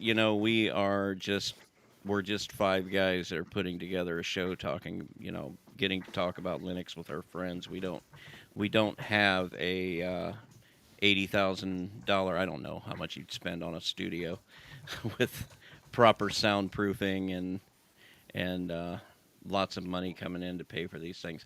I'm not trying to belittle you for feeling that way, but we do try our best to keep the audio quality. I mean, we put ourselves through a lot of heartache to Look, get the audio quality This show as is a good as we lot of can. work, and we do it for fun. Yeah. when Well, my eldest moves out, I promise to turn her bedroom into a studio. Hey, there you yeah, go. and I can sympathize because there are certainly podcasts that I listen to where, especially lug style podcasts, where it's just random people talking and they don't mute or there's a lot of echoing and stuff like that. But I think in general, this show in particular does a pretty good job. So I mean, very, very rarely, and someone will have that kind of background noise, and it's usually something we just can't edit out because then it would take out content that would be relevant. So, we appreciate that kind of feedback, but also understand that we do try very, very hard to not to make this as good a listening experience as we can. So, if you have a specific instance that you can point to, maybe if there's something ongoing that we're not catching, then that's something that we would like to hear about. I Yeah, know a couple of that's times, like my wife and kids have come in and started doing the dishes in the middle of my biweekly wanderings, which is, mm, uh, uh, I can't really yell at them for it, and I'm not going Right. to. But Right. now that it's not a bajillion degrees outside, if it would be better, I could probably switch to using my garage until it gets that sub like 15-degree range, and then I have to come back inside again. I'm sorry, I'm not built for that. I Yeah. and again, a lot of these problems could probably be solved by somebody who has way more time to go through the entire, like, do all the editing and then listen to the entire thing all over again, and then remove. I mean, it's almost trivial, like, to remove some of this stuff from the waveform. If you're sitting there on Audacity and you're listening to it, unless it's going on at the same time that that particular person is talking. In that case, I mean, It's tough. Yeah. I suppose there's ways of running that through filters, but it's not going to happen as long as I'm doing the audio editing. So, Yeah. um, All right. yeah, I don't know what to say other than that. So, Nope. It's fine. It's fine. We'll try. Sorry for the Right. inconvenience. yes. We will do better. Yes. All right. Well, that does it for vibrations. Let's move on to check this out. Okay, this particular check this out was brought to us by Londoner. Thank you, Londoner. He's also, I assume, helped out with the news again. He posted a YouTube video from Explaining Computers, and I've watched some of Explaining Computers videos, and I really like his stuff. Very, very, very dry humor, still very fun to watch. And it's a video on Linux Mint tips and tricks, and the timestamps are included here. If you get an opportunity, it's less than 20 minutes long. Give it a watch. Explaining Computers is fun. And also, if you just have a general interest in Mint, he's done quite a number of videos on Mint in the past because it's one of his favorites. So, good He's resource. just fun to Christopher listen is so to. much fun to watch. Yeah, He he doesn't is. break Oh, a smile no matter he's what. wonderful. He's wonderful, wonderful. Yeah, and he is sort of the. I love that he gives you a little bit of insight into what he does and how he's grown his podcast. And he's one of those people who is not doing the stupid, dumb face thumbnails, or like he just does what he does and he does it very well. Oh, And thank you. that, I thought I was in a minority of people who just can't no, stand that crap. those are just, nope. It's and I guess it must work if they do A/B testing or whatever. I don't know if there's any real science behind it, but those thumbnails of people like whatever. Enough said. Gaping All right. mouths and pointing fingers. Yeah. Exactly. All right. So, on to housekeeping and announcements. Thank you for listening to this episode of mintCast. If you see something that you'd like to hear about, tell us. Send us an email at mintcast@mintcast.org. Join us live on YouTube. Post at the mintcast subreddit. Chat with us on Telegram and Discord, or post directly at https://mintcast.org. Our next episode will be 2 p.m. U.S. Central Time on Sunday, October 29th, 2023. We have a link in the show notes to convert that to your time, and that is true for the next three things I read. There will be a roundtable live stream, 2 p.m. Central, excuse me, U.S. time on October 21st, 2023 for episode 423, and then for episode 423.5, the next roundtable will be on Saturday, November 4th. Live stream information is at mintcast.org/livestream. So let's wrap this up. Joe, where can we find you? Well, I'm on a couple other shows. I'm on the Linux Link Tech Show, tllts.org. I'm on the Linux Lugcast, linuxlugcast.com. You can send me an email directly, jb@mintcast.org, or buy me a coffee on Ko-fi. Moss?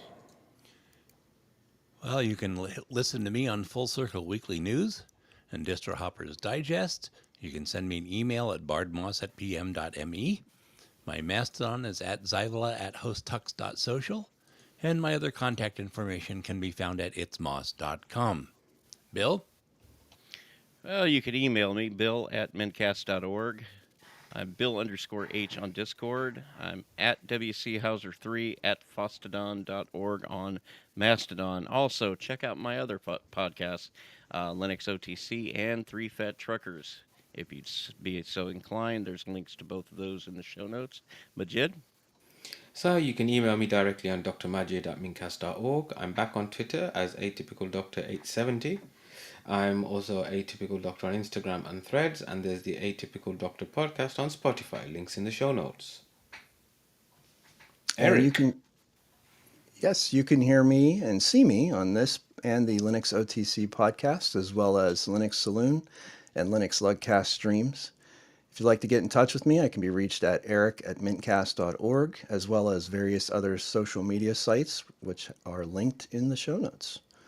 And you're also on Distro Hoppers Digest. That's true. Oh my goodness, how did I forget that? Okay, I have to put that in the next one.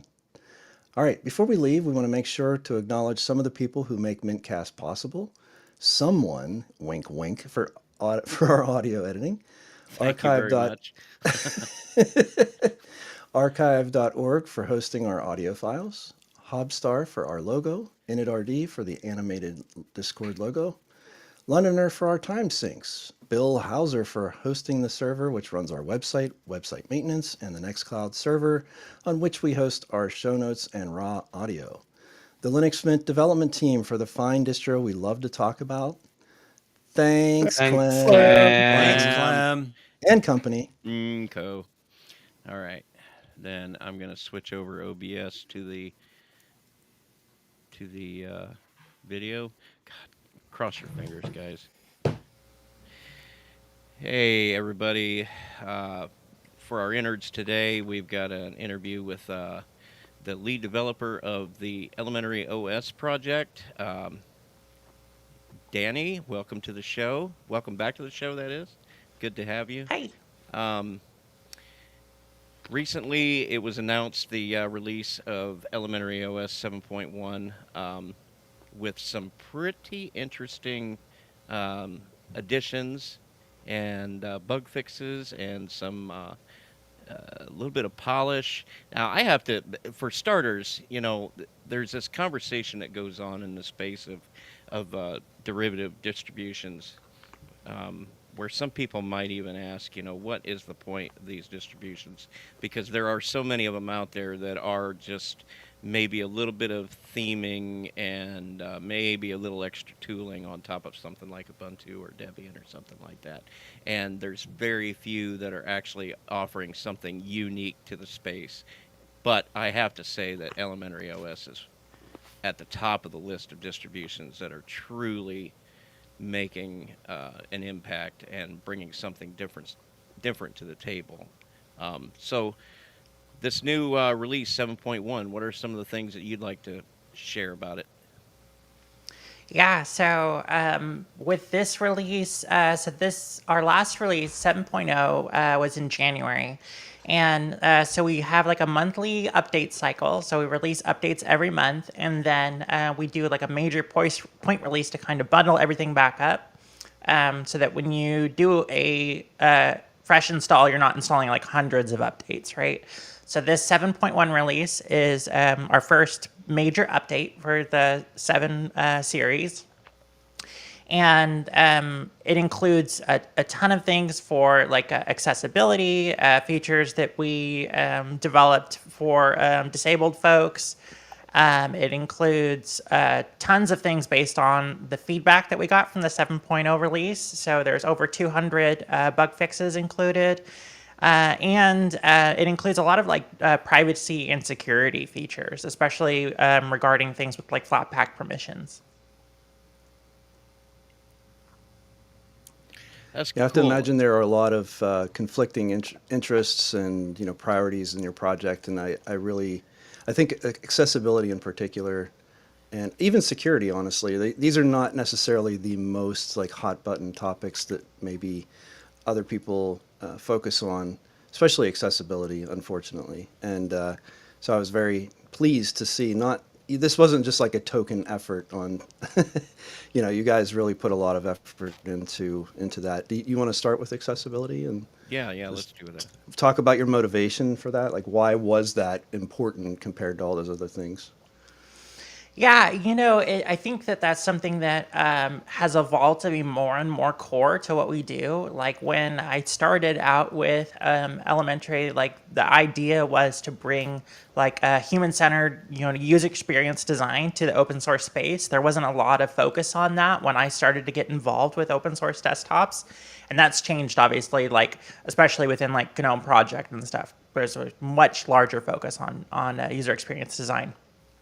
But I think like when you're looking at like how do I make software products that actually make real people's lives better, like you have to get into accessibility because you realize how many people are impacted by disability, whether that's people that are born disabled or people that experience temporary disability or situational disability. When you're driving in your car, like that's situational disability, right? You don't have access to like your motor functions, or you might not be able to see the screen, or you have temporary disability, like I'm going to have a surgery coming up next month where I won't be able to see for a couple days because I'll be recovering and I'll have bandages, so like people experience like temporary disability in their lives. And so we can't have software products that only work when you're at your best, but, just don't work for you at all sometimes. Yeah, and one of the things I really wanted to get into with the accessibility is this new. It is some filters for color deficiency assistance, and there's really nothing else like this out there that I'm aware of, where you can apply different color effects to I don't know, change the spectrum of the colors such that people with color deficiencies can actually interact with the display elements a little bit better. And I can say firsthand, my son is colorblind, and I brought him down here just to see, because I wanted to see how impactful, because, just regular people, it's impossible. You can talk about these things. Yeah, it's exciting, but until you actually show somebody that can be impacted by that, and then you experience kind of what they're experiencing from it, and he had never seen anything like that. So it was, this is amazing stuff. I mean, kudos to you on this, because everybody else talks about accessibility, but this is true to life action, right? So, what was No, some of the inspiration, and what all went into the idea and the process of putting all this together? Yeah, I feel like that feature in particular was really like a community effort. One of the primary contributors that's been working on our window manager actually found some work that somebody had done as part of a GNOME shell extension for these kind of filters. And so he worked on integrating that into our window manager.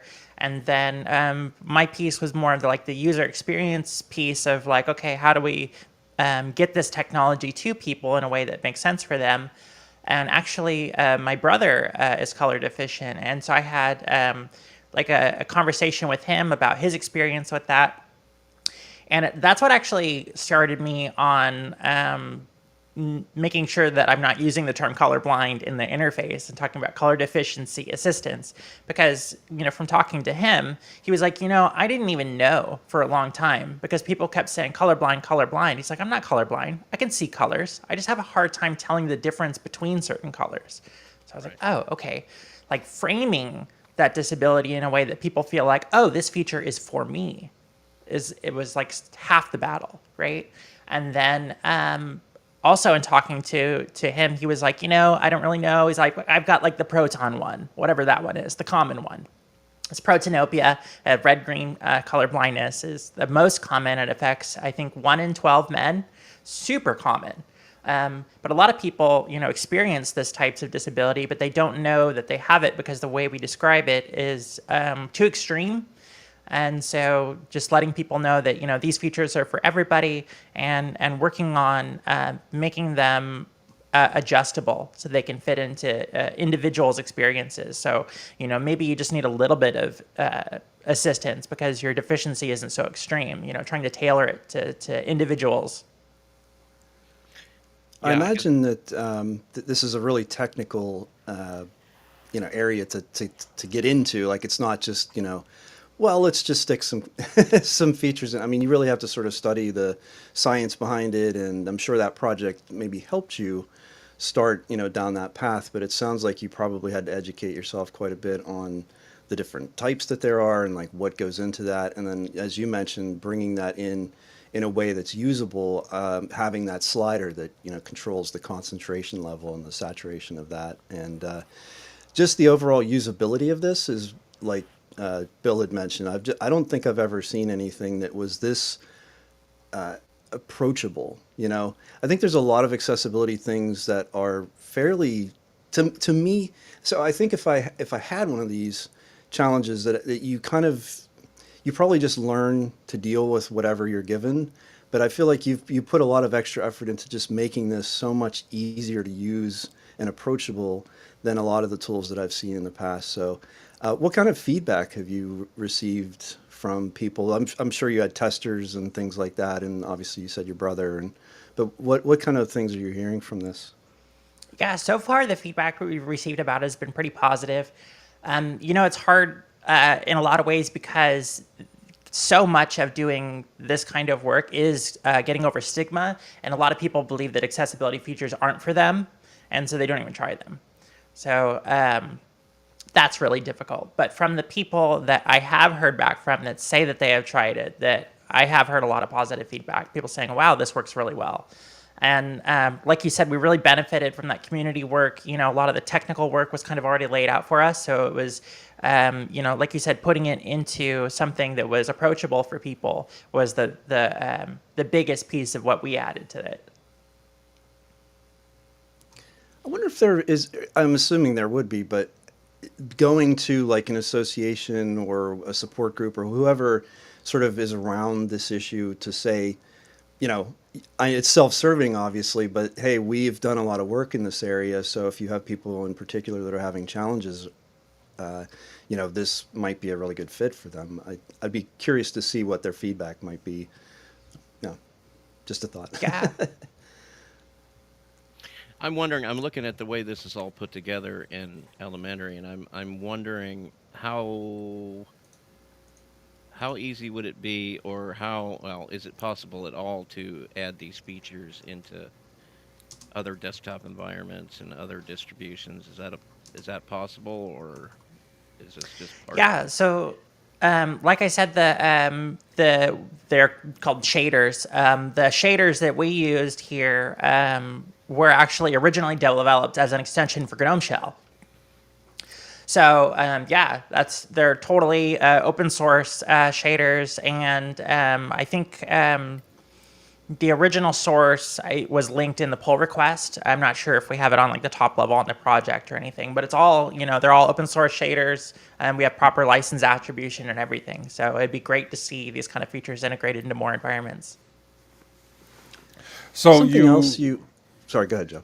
So you pulled the code from somewhere else, and then you integrated it into your own application, or you just integrated it into the OS itself? It's actually part of the window manager. Yeah. Okay. I was going to And- touch on. Sorry, go. No, pause there, Joe. I'm sorry. Completely my fault. I'm trying to get my thoughts together. I thought I had it That's together fine. before the show, and then the show started and No problem. blank. Now, so that was for color blindness. Now you do cover other disabilities as well. So my question is going to be in regards to like dysgraphia and dyslexia. Dyslexia is getting it off the page, and then dysgraphia is getting it, back onto. So, is there anything covering those types of disabilities? Yeah, so we do have a font setting that is supposed to help for people who have issues with letter shapes. I have less knowledge about that topic, and I haven't heard as much feedback about that topic, but it's a feature that we've shipped for, I think, a couple years now. So hopefully that's helping people. I would love to hear more. I'd love to hear from people who, experience dyslexia and dysgraphia, that if that feature is helpful for them, or things that we might be able to do that would be more helpful for them. Okay. Yeah, I guess it would be kind of difficult to, program for people that have disabilities that aren't exactly on the staff. So the vision impaired, auditory problems, things like that. I imagine it would be a little bit difficult to just try and get that built in without any type of feedback whatsoever. Yeah, I think like for things when we're talking about like extreme disability, it's a little bit easier for us to simulate. If you're talking about like full blindness, you could try using the computer with the monitor off. But for something where it's a more nuanced type of disability, that you do have to get direct feedback from people. Take your pill, eat your breakfast. I'm looking here at the next thing after the accessibility is some of the gesture and keyboard navigations. You want to talk a little bit about that? What some of the new features are? Hold on, Actually, Bill. I'm sorry, Bill. I just had one more question on because it's something I don't understand, and I was hoping that Danny could educate me. The grayscale filter. What? You mentioned that it helps avoid distractions or alleviate screen addiction. That when I saw the screen addiction part, I thought, oh, that's interesting. I don't know the psychology behind that. What is is that something that you've put some study behind? I guess it was compelling to me because I've never seen that before. Yeah, I think actually that feature was originally inspired by an Android feature. I think it makes more sense in the context of like a timed feature. So that's something that I'd like to ship in a future version of Elementary OS, is have it so you can set it up on a schedule. But my understanding is that it's useful for folks like in preparation for bedtime, where they're like, okay, I'm having a lot of trouble putting down my phone. But if you remove the color from the screen, it makes it a lot less engaging. So I guess this is some research that was done at Google as part of the Android team. Yes, I mean Okay. I've heard some research by that, because if you guys are aware of the Nothing company, Carl Pei, the previous guy of who was at OnePlus, that's one of the reasons for why his launcher that he's got on his phones, the Nothing Phone 1, Phone 2, is very kind of grayscale, it's very black and white. The idea being that, yes, use your phone when you need to use your phone, but don't be just kind of staring and doom scrolling and things like that. OnePlus actually did used to have that feature, I think back in OnePlus, I can't remember which version of Oxygen OS it was, but it was around the time of the OnePlus 5, where you could make the entire interface grayscale. and you could time it just in the way that Danny's kind of mentioning. You could do it on an evening and stuff like that. And the theory was that you could then, I don't know, if you still wanted to use your device to read a book, for example, or something like that, you could still do that without it having the same kind of effects, blue light and all that sort of thing. Okay. So it is something I think that people have come across. Although, to be fair, I can't imagine big tech companies being that interested in it because they want you to stare at their device for as long as humanly possible so that you can spend money. Yeah. So it is something, I suppose, that only in a kind of community type situation like we have with Linux and with Elementary, that we can probably actually see it be done properly. So I'm quite excited for that, actually. Gotcha. All right. Thanks for humoring me, Bill. Oh, it's fine. I was just going to move on to the keyboard. I don't use this stuff, but the gestures and keyboard navigation. Yeah. What is different with that, and what are some of the things you want to talk about with that?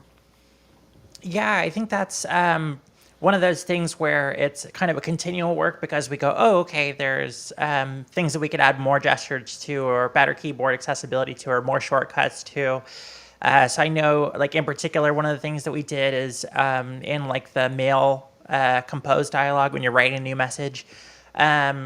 I went through and looked at a few different email clients. I was like, okay, what are the different shortcuts, keyboard shortcuts that are available in Outlook and in Apple Mail and in Gmail, and to try to find like which ones are expected standard shortcuts and which ones do we need to have like account for multiple of, to try to make sure that when someone comes down to be productive, in their office, and they're used to using these power user shortcuts, that they're not like, I can't even use this mail client because, now I've got to find this button or whatever, and people are really like in this hyper productive workflow. You want to cater to that. You want to make sure that you're not giving them an option that's less than what they're already used to. Yeah, I'm a big fan of keyboard shortcuts personally. I always have been, and it's just that same mentality. If I have to reach for the mouse, I'm immediately less productive. So anytime I see someone actually put emphasis on that, I really appreciate it. So thanks from me. It actually drives me nuts when I see people use their mouse and go click on the start button and then start going through all the folders and everything. It's like, no, just hit the super key and start typing. Unless So- it's elementary OS. Yeah, Then actually, I was it's going to super ask a space. bit about that. I was going to ask a little bit about that because I use touchpad gestures quite a lot. It's one of the few things I like whenever I use Mac OS, because they do seem to have good gesture support. There was a couple of questions I had regarding. One was that you're doing all of this on X11, while most touchpad gestures, when you look at, say, like Ubuntu, Fedora, etc., it's all on the Wayland session. Has that been a engineering problem for you, or is that actually worked out better for you? Yeah, so there's two different layers to gestures. There's gestures that happen as part of the window manager, and then there's gestures that happen as part of like the application toolkit. And so the application gestures are all supplied in GTK3 by libhandy and in GTK4 by libadwaita. And so they just work on X or Wayland. So we didn't really have to do anything there. For the window manager gestures, which are things like entering the multitasking view, or like accessibility gestures like pinch to zoom for the whole display, things like that. We actually had the person who wrote Tusheg, I think is how you say it, and he worked on integrating those gestures into our window manager directly. And I think he's now the maintainer of lib input, so he's like really knowledgeable about this kind of input stuff. Wow. But yeah, so he worked with us to get those gestures directly into our window manager in a way that would work on X11 with one-to-one finger tracking and everything. So just going on a little bit about the keyboard shortcuts, one of the things I did notice, so I installed 7.1 after having seen, I think I saw your blog post and I thought, this looks really cool actually. And so I installed it a couple of days ago. And one of the things I did notice is you don't have universal search, something like KRunner or that GNOME have. I mean, obviously you can easily download and use Albert or ULauncher or whatever. Was that a conscious decision not to have that, or is it just something that you're planning on doing in the future? Because that goes well with the kind of keyboard shortcut kind of philosophy. Yeah, I think that that's one of those challenges where when we were looking at it, we were like, okay, like for the most part, we could probably provide better search interfaces in the individual applications, especially when we're looking at like third-party applications that we don't necessarily know like what the best way to present certain content types are. So we kind of left it up to the applications, but I would like to have like a bit more of an expansive search API. Probably what that would mean is reusing like GNOME Shell's search providers API so that we have that support from applications. Because I think that's like part of the issue is you could design these great APIs, but if you don't have an expansive ecosystem of applications that are actually taking advantage of them, then it's kind of wasted engineering effort.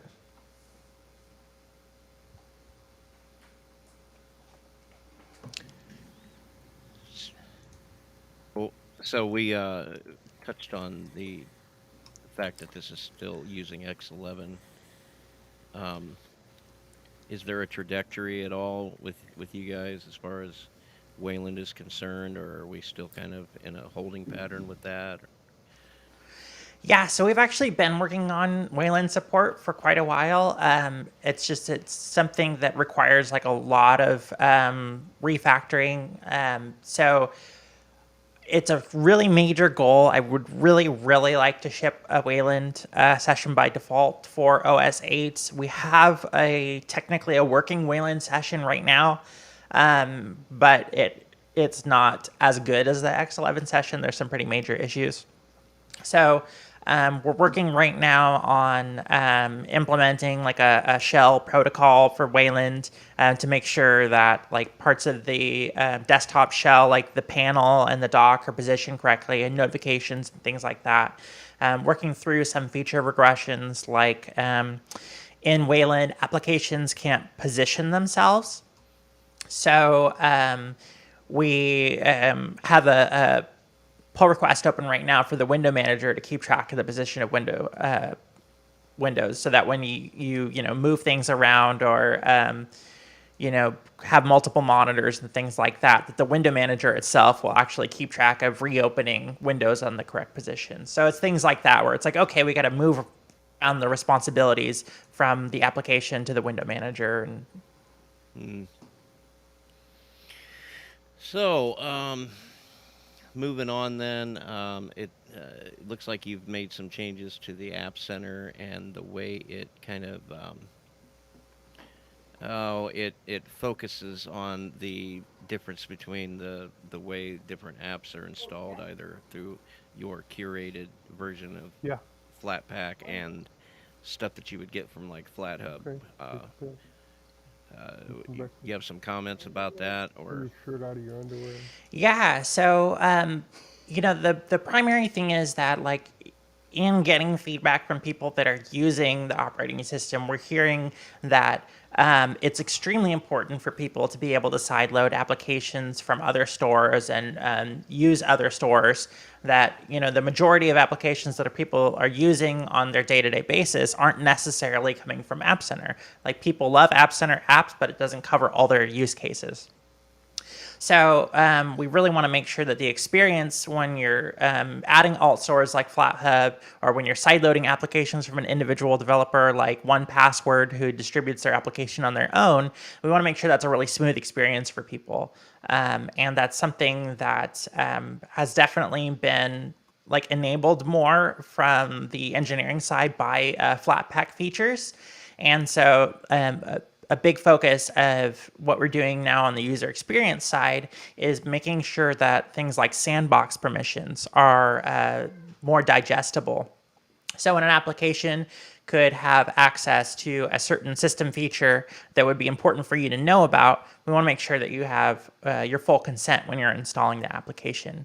So for example, a lot of like Electron apps are using an older notifications API that means that your system settings can't control when those notifications come in, that they can't be verified as actually coming from that sender. So they could be pretending to be another application.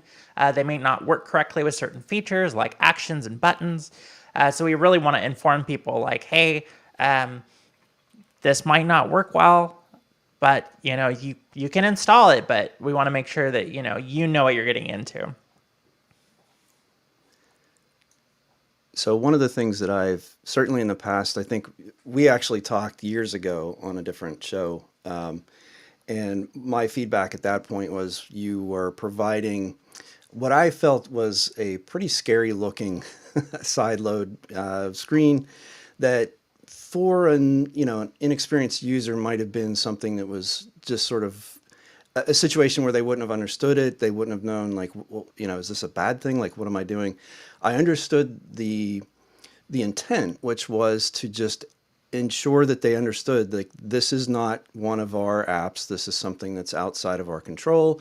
You need to be aware that you're sort of treading on your own ground here, and and I completely got that, but I thought the way that it was being presented could be problematic, and I was happy to see that in this release. I feel like it's been, I don't know if softened is the right word, but I feel like it's been sort of adjusted a bit to make it still as informational as it has been, but also to make it a little more like, okay, like you just said, you realize that people are most likely going to be sideloading software or using an alternate app store. So that process is going to happen. So let's make it a little more straightforward or a little less sort of, I don't know. I just always felt like it was a little bit of like a conflict in a way where it was like, I know you want to provide your curated apps, and I hope that there is an app that fits a use case, but if there isn't, someone's going to go and get this, and then what's their experience like with that? So not to belabor the point, but I feel like the changes you made here make a lot of sense because they still do the same thing, but in a to me at least in a way that I think makes more sense. So Yeah, was that feedback that absolutely. you got, or what made Yes. you okay? Yeah, so we actually heard from a lot of people that expressed the same thing that you did, that they felt like when they saw this, that they felt like it was a hindrance rather than a help. And, that's one of those things where we look at like from an engineering perspective versus like a user experience perspective, is like how somebody feels about the interface that you present them with is just as important as what it actually does. Because if they feel like that the computer is fighting with them, they're not going to like that, right? So we want to make sure that we're presenting something as like, hey, this is a tool to help you, not something that's trying to stop you from doing what you want to do. And so I went through some of the interface copy there and workshopped it with people on social media to try to find something that felt like it was more on your side and not something that was like, trying to like talk above you or, something like that. To question your judgment. Yeah, that was kind of, I Right. think Yeah. my immediate reaction was kind of like, well, I want to install this, so why are you Wasn't fighting me? Fedora doing something similar to that release or two ago, where they had their curated version of the Flatpaks, and then if you wanted Flat Hub, you had to you had to jump through some hoops to get that installed or whatever. I feel like I remember hearing something about that, and it was all I probably, think, yeah, yeah, I think that they had FlatHub installed, but it was like a filtered version of yeah, FlatHub. So yeah. we actually have a completely separate Flatpak remote from FlatHub. Oh, Yeah, so it's a cool. little different. So you're all in on Flatpaks then, and as a Yes, yeah, technology. that is our endorsed packaging format for Elementary OS is Flatpak. Is that going to Can be I? more difficult to keep up with now that, I mean, Ubuntu 23.10 has come out this week. It's very much Snap first. Elementary is still based on, an Ubuntu LTS. I'm sure when 24.04 comes out, which is the next Ubuntu LTS, Snaps will be even more to the fore. Is that going to be an issue for you? So far it hasn't been an issue at all because, a lot of people think that we take Ubuntu and then add stuff onto it to make Elementary OS, that it's like a spin, but that's not actually how it works. We build Elementary OS from seeds and meta packages that the same way that Ubuntu or Debian is built. So we use the Ubuntu kernel and the Ubuntu repositories, but we have all our own configuration files and all our own meta packages and things like that. So it's more of like we make food from the same grocery store as Ubuntu, but we don't use their recipes. So, Got it. so it really doesn't matter what packaging technology. Yeah, I Kernel mean, as was long as they're not pushing. like fully removing packages from the repositories, and it's so. For example, like if you install like Firefox through the deb package, since we're using their repositories, that pulls in a snap package. But since all the third-party apps that we use are Flatpak anyway, that doesn't affect us at all. So as long as they don't replace like some like super common core system utility with a snap package, then it wouldn't really affect us. I know it's kind of a boring subject, but as a packaging technology, what was it about Flatpak that finally won you over? Full stop. Yeah, so we have a blog post about it. I don't know if we want to put that in the show notes later or something, but we actually did a lot of research on Snap and on Flatpak, and especially back when Flatpak was called XTG App.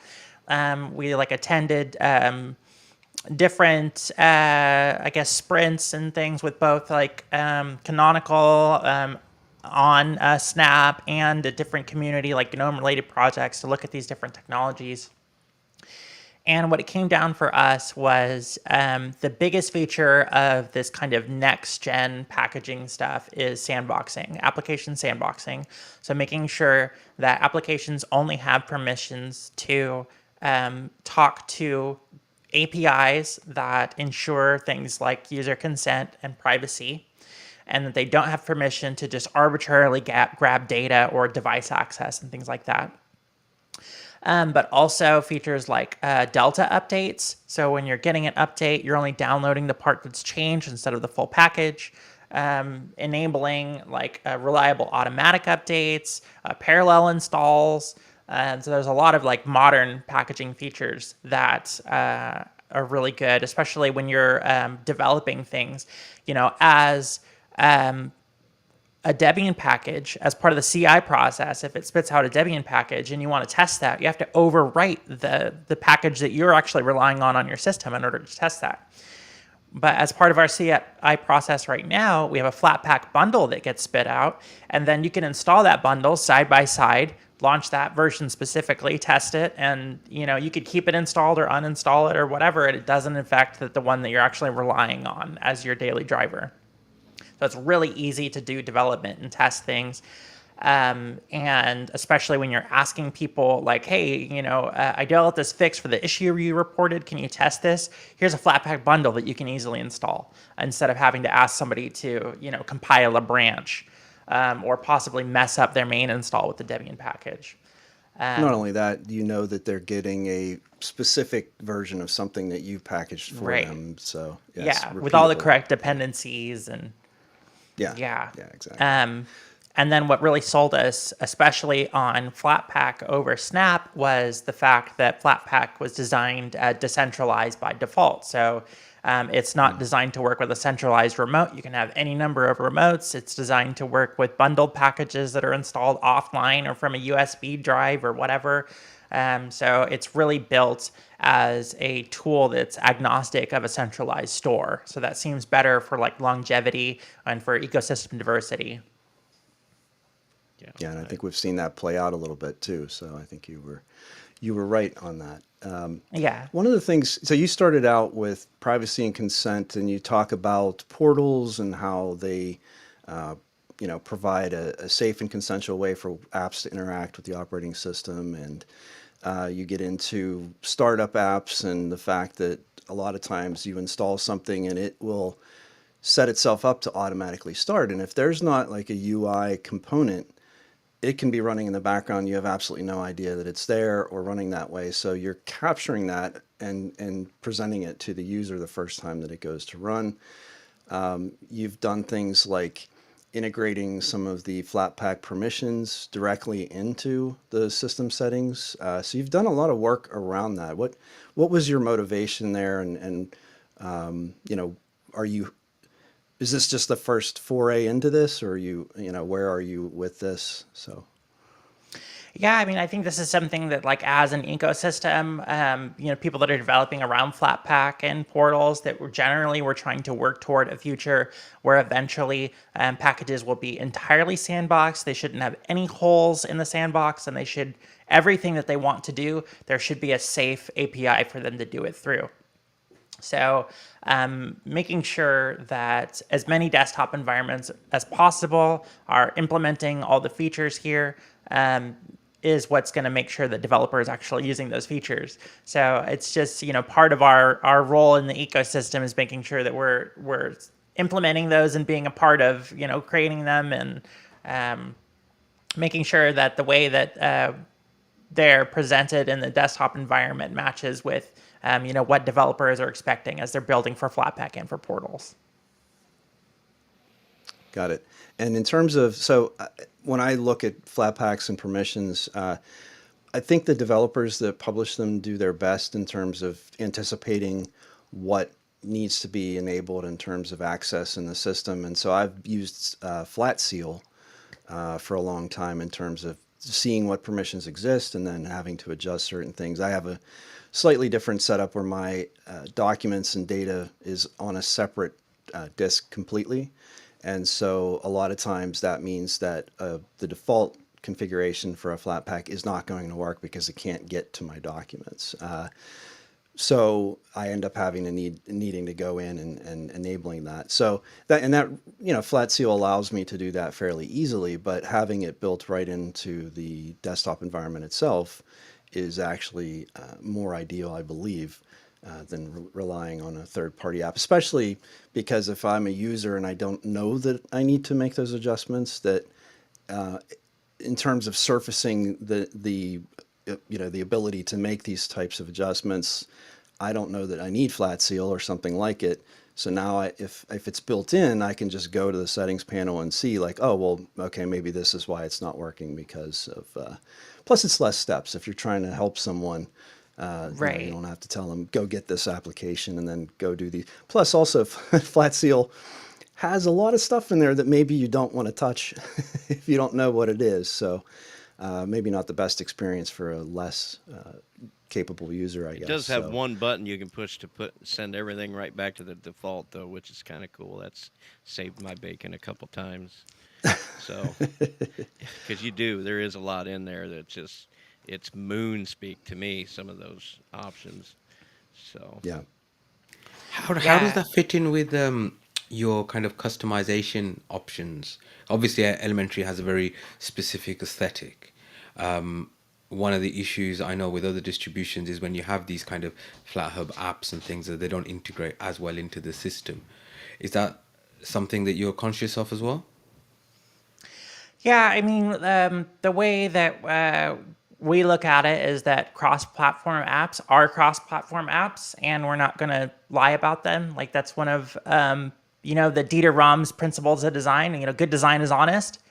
So we're not going to pretend that people made these apps for Elementary OS specifically and try to like modify what the developer's vision was.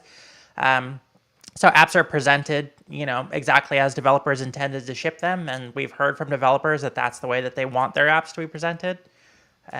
But we hope that people write apps specifically for Elementary OS. We make tools and documentation for them to do that, and I think our store submission process is good, and try to help them monetize their apps.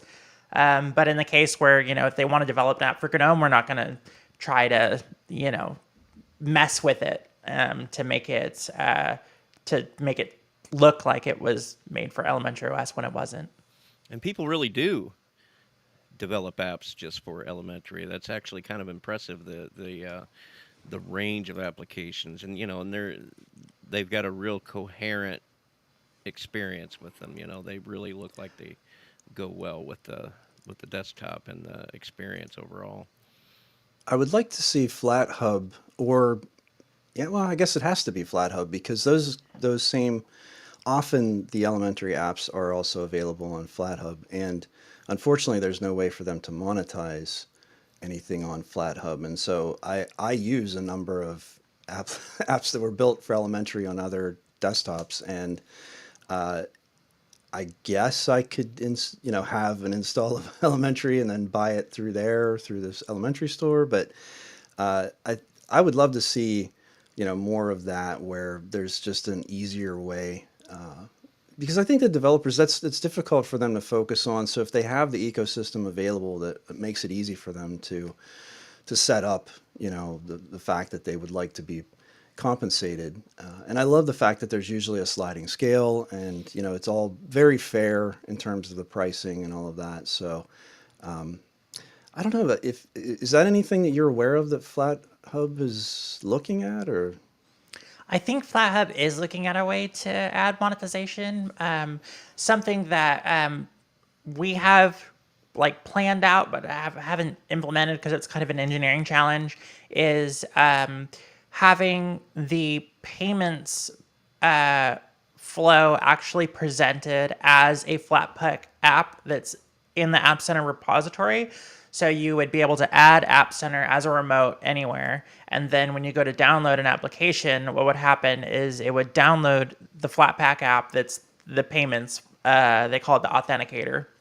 It would download the authenticator. You could run through the payments flow as part of that Flatpak application, and then it would download, whatever app. And then once you have that authenticator installed, then, it would work just whatever. You'd be able to go into the store and hit, install, and then it would pop up just like a regular dialogue. And yeah, so it's a little bit more of an engineering challenge there to ship that, but that we want to develop like a cross-platform payments flow that you'd be able to do that on any distro.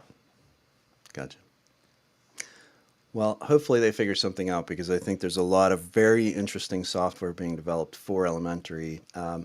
Very much in the spirit of the sort of Unix tradition of like, solve this problem, and do it in an elegant way that's very straightforward. And this is probably going to be an unpopular way to say this, but I think that's also a bit of a Mac mentality. Like I see a lot of apps for Mac that are the same way. They do this one thing and they do it really well. They're very pretty. And and they make doing that thing a lot nicer than than sometimes you otherwise might see. But anyway, it's just a shame that in general, I had this thought last night, and I'm not to get off on a tangent, but I was looking for a good Markdown editor, and I have a few that I use, but a couple of them have just fizzled out because people put a lot of effort into these. And they just get very little reward on it, return on it. And, it's the practicality of the amount of effort you spend on something. We all have obligations and have to pay for things. Like, because we didn't pay for elementary, you had to skip breakfast today. So it's just a joke that we had earlier. But anyway, I think if in general there was a better way for this to happen, and even if it was just a small percentage, I remember you saying that one of the greatest changes in terms of your financials was when you put that box on the website before you download, and it made people think just for a second, what is this worth to me?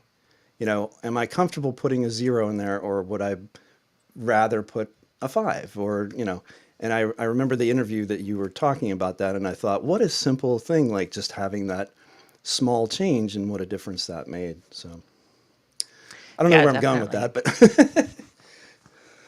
sorry, go ahead. No, I think you're absolutely right. Like funding is a huge challenge in open source software, and if more people could afford to work on open source software full time, I know they would. I know there's a lot of people that consider their day job a distraction, but and they would rather not have to do it. They'd rather be able to build the cool app that they have envisioned. Especially people that want to build really ambitious apps need full-time funding. If you want to have competitors to like major apps like, video or audio editing apps, or like, AutoCAD kind of stuff. Like if we want to have these big productivity apps that are built specifically for open source platforms, then people need to be able to get paid full time to work on those apps. They can't do it as just like a hobby project because it's too big of a challenge to do in your spare time. Yeah.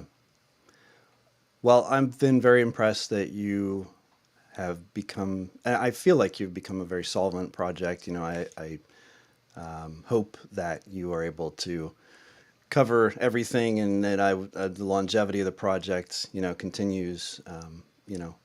I I just know that it's a great challenge for a lot of the wonderful software that's being developed. So It's an there's no enormous easy answer. challenge. I mean, Yeah, I couldn't imagine, and to put something, an offering like this that is truly bringing something different to the table, that is, yeah. you know, making a difference. I think, um, which is why I really enjoy bringing you on and talking about this distribution. All that being told, I have it installed. It's not my main driver. I've got a few different operating systems, and there's reasons for that, But I don't suppose that matters all that much, because this is the difference that this makes is huge. What are some of the other things that you think are kind of noteworthy about this new release? Yeah, I think we hit on like some of the biggest ones. I think like feedback is another big one. Like I said, we did over 200 bug fixes. I always like to touch on the fact that we have the feedback app that we developed, and I'm still working on to try to make that flow, easier and smoother. But everything we do is really powered by feedback.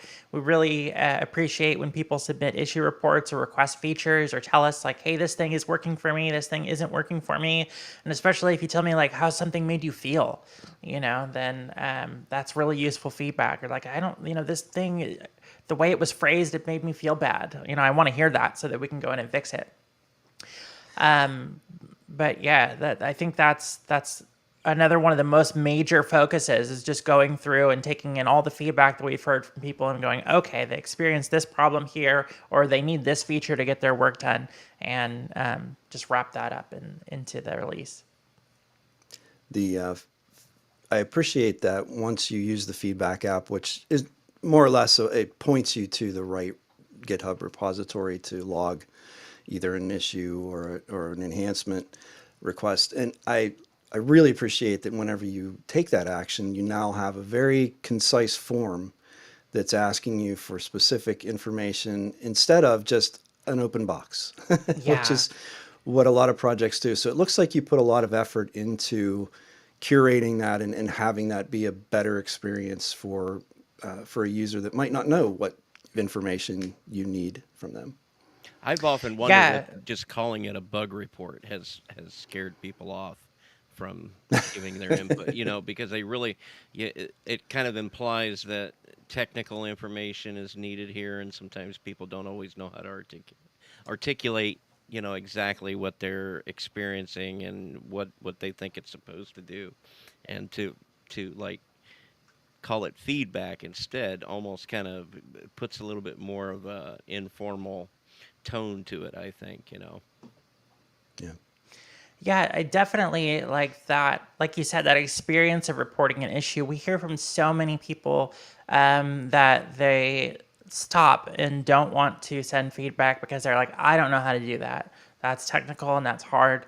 Yeah. So developing things like using the GitHub issue forms and making sure that the forms are, have description text with documentation. We have a issue reporting guide that walks through both features and reporting issues and like how to get different things. And, something that I think is also important to me as part of our issues flow is making sure that the labels that we use are friendly labels. Like we don't have a won't fix label. We got rid of that. And if we close an issue, then we have to either close it as fixed, or because it's out of scope of the project, or it's in conflict with the design of the project. Like even issue close reasons. Like I think that experience of not having someone to say, oh, I just won't fix your issue, but giving someone a reason, like, Yeah. why is this getting closed? Right. So that they don't feel like shunned and they want to come back and they go, oh, okay, that was reasonable. My feedback is welcome. It just wasn't applicable in this case. Even in the worst case scenario, making sure that you still have a good experience. Yeah, I didn't even Yeah, think of that. I bet that does turn people off when they I, finally get up the I've nerve. yeah, I've been on the receiving end of that several Oh times yeah, where it's just big like, time. and there's, and I understand people are busy and dealing with issues on, an issue tracker is really sometimes not something you want to be doing. But if you just flag it, won't fix with no explanation, that's a big turnoff for me. And I usually just don't ever come back after that. It's just like, okay, well, you obviously don't value me as a user, so I am not going to use your product. So that's great. Yeah, it's little things like that, and I think that one of the themes or the threads throughout the entire, distribution itself, but then especially these release notes was inclusiveness, and we've seen that with the accessibility component. We've seen that with feedback. We've seen that with a lot of the changes you've made, the incorporating the 200 fixes, just sort of on and on. The hardware support, there were probably people that were alienated because their hardware wasn't working. Well, okay, well, let's add better hardware support. So there's definitely this spirit of, getting everybody in and having everybody be part of what you're doing. And I certainly picked that up from this. So I assume that's definitely something that you're trying to put out there.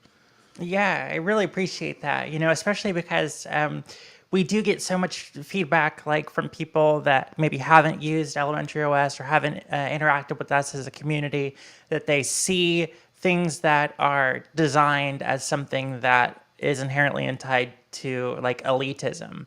And so I try really hard to shed that vibe because I don't want people to feel like that things that are designed are only for elitist types of people. And I want to make sure that like what we're trying to do is put together something that's cozy and human. And like the way that we look at design is, there's so many different types of people, and we want to incorporate like that diversity and that humanity into what we do and make something that feels good and is homey. Well, and I think that, and this is, I'm not trying to like wax poetic here, but I feel like what Elementary does goes so far beyond just a typical Linux distribution. And of course, the underpinnings are there, just like you could say that, the underpinnings of Mac are similar, but you don't see it in that sort of way. And I think you've achieved that goal, and I know that was something that you set out to do. Seems like a long time ago now, but Yeah. but I feel like you've sort of transcended the idea that it's just a Linux distribution, and I really feel like you've sort of created a compelling and unique thing that sort of stands on its own, along with Windows and Mac and other things. Like I've you know Bill touched on this earlier, and this is not meant to be a knock on distributions, but a lot of times a distribution is essentially just a collection of existing things that has a certain spin or maybe a slightly opinionated take on something. Maybe there's a certain set of packages they provide. There's definitely an experience to a distribution, some much later than others, but that's the thing about Elementary that's always stood out to me is it goes so far beyond just taking packages and putting it together in an ISO. And I think I would be really proud of that if that was something that I was, had set out to do and have come this far with and continue to perpetuate. So, congratulations on the release. So, Thank you. Yeah, I feel like we could sit here and talk all day. Where can, if folks want to get a hold of you, where can they do that? So if you want to get a hold of me specifically, I'm on Mastodon the most. I think I'm on Mastodon online, and my username is Danny Rabbit. And then the Elementary account is on Mastodon Social, I think. And the username there is Elementary. It's Yeah. impossible to Either keep up way, with. right. Yeah. All the Elementary stuff is linked from our website. HTTPS elementary.io. And actually, you could go to dannyrabbit.github.io, and I have links for my stuff there. That would probably be the easiest way. Right. Or the website elementary.io is their official site. Lovely website too, by the way. Thank you. Is there anything else, guys? If not, then No, I we've- think we can go ahead and wrap it up. Thank you for being on mintCast, Danny. It's good having you. I hope to see you again real soon. Absolutely. Thank you so much for having me on. And congratulations on the new release. Thanks. Thanks a lot, Danny. Thanks, Danny.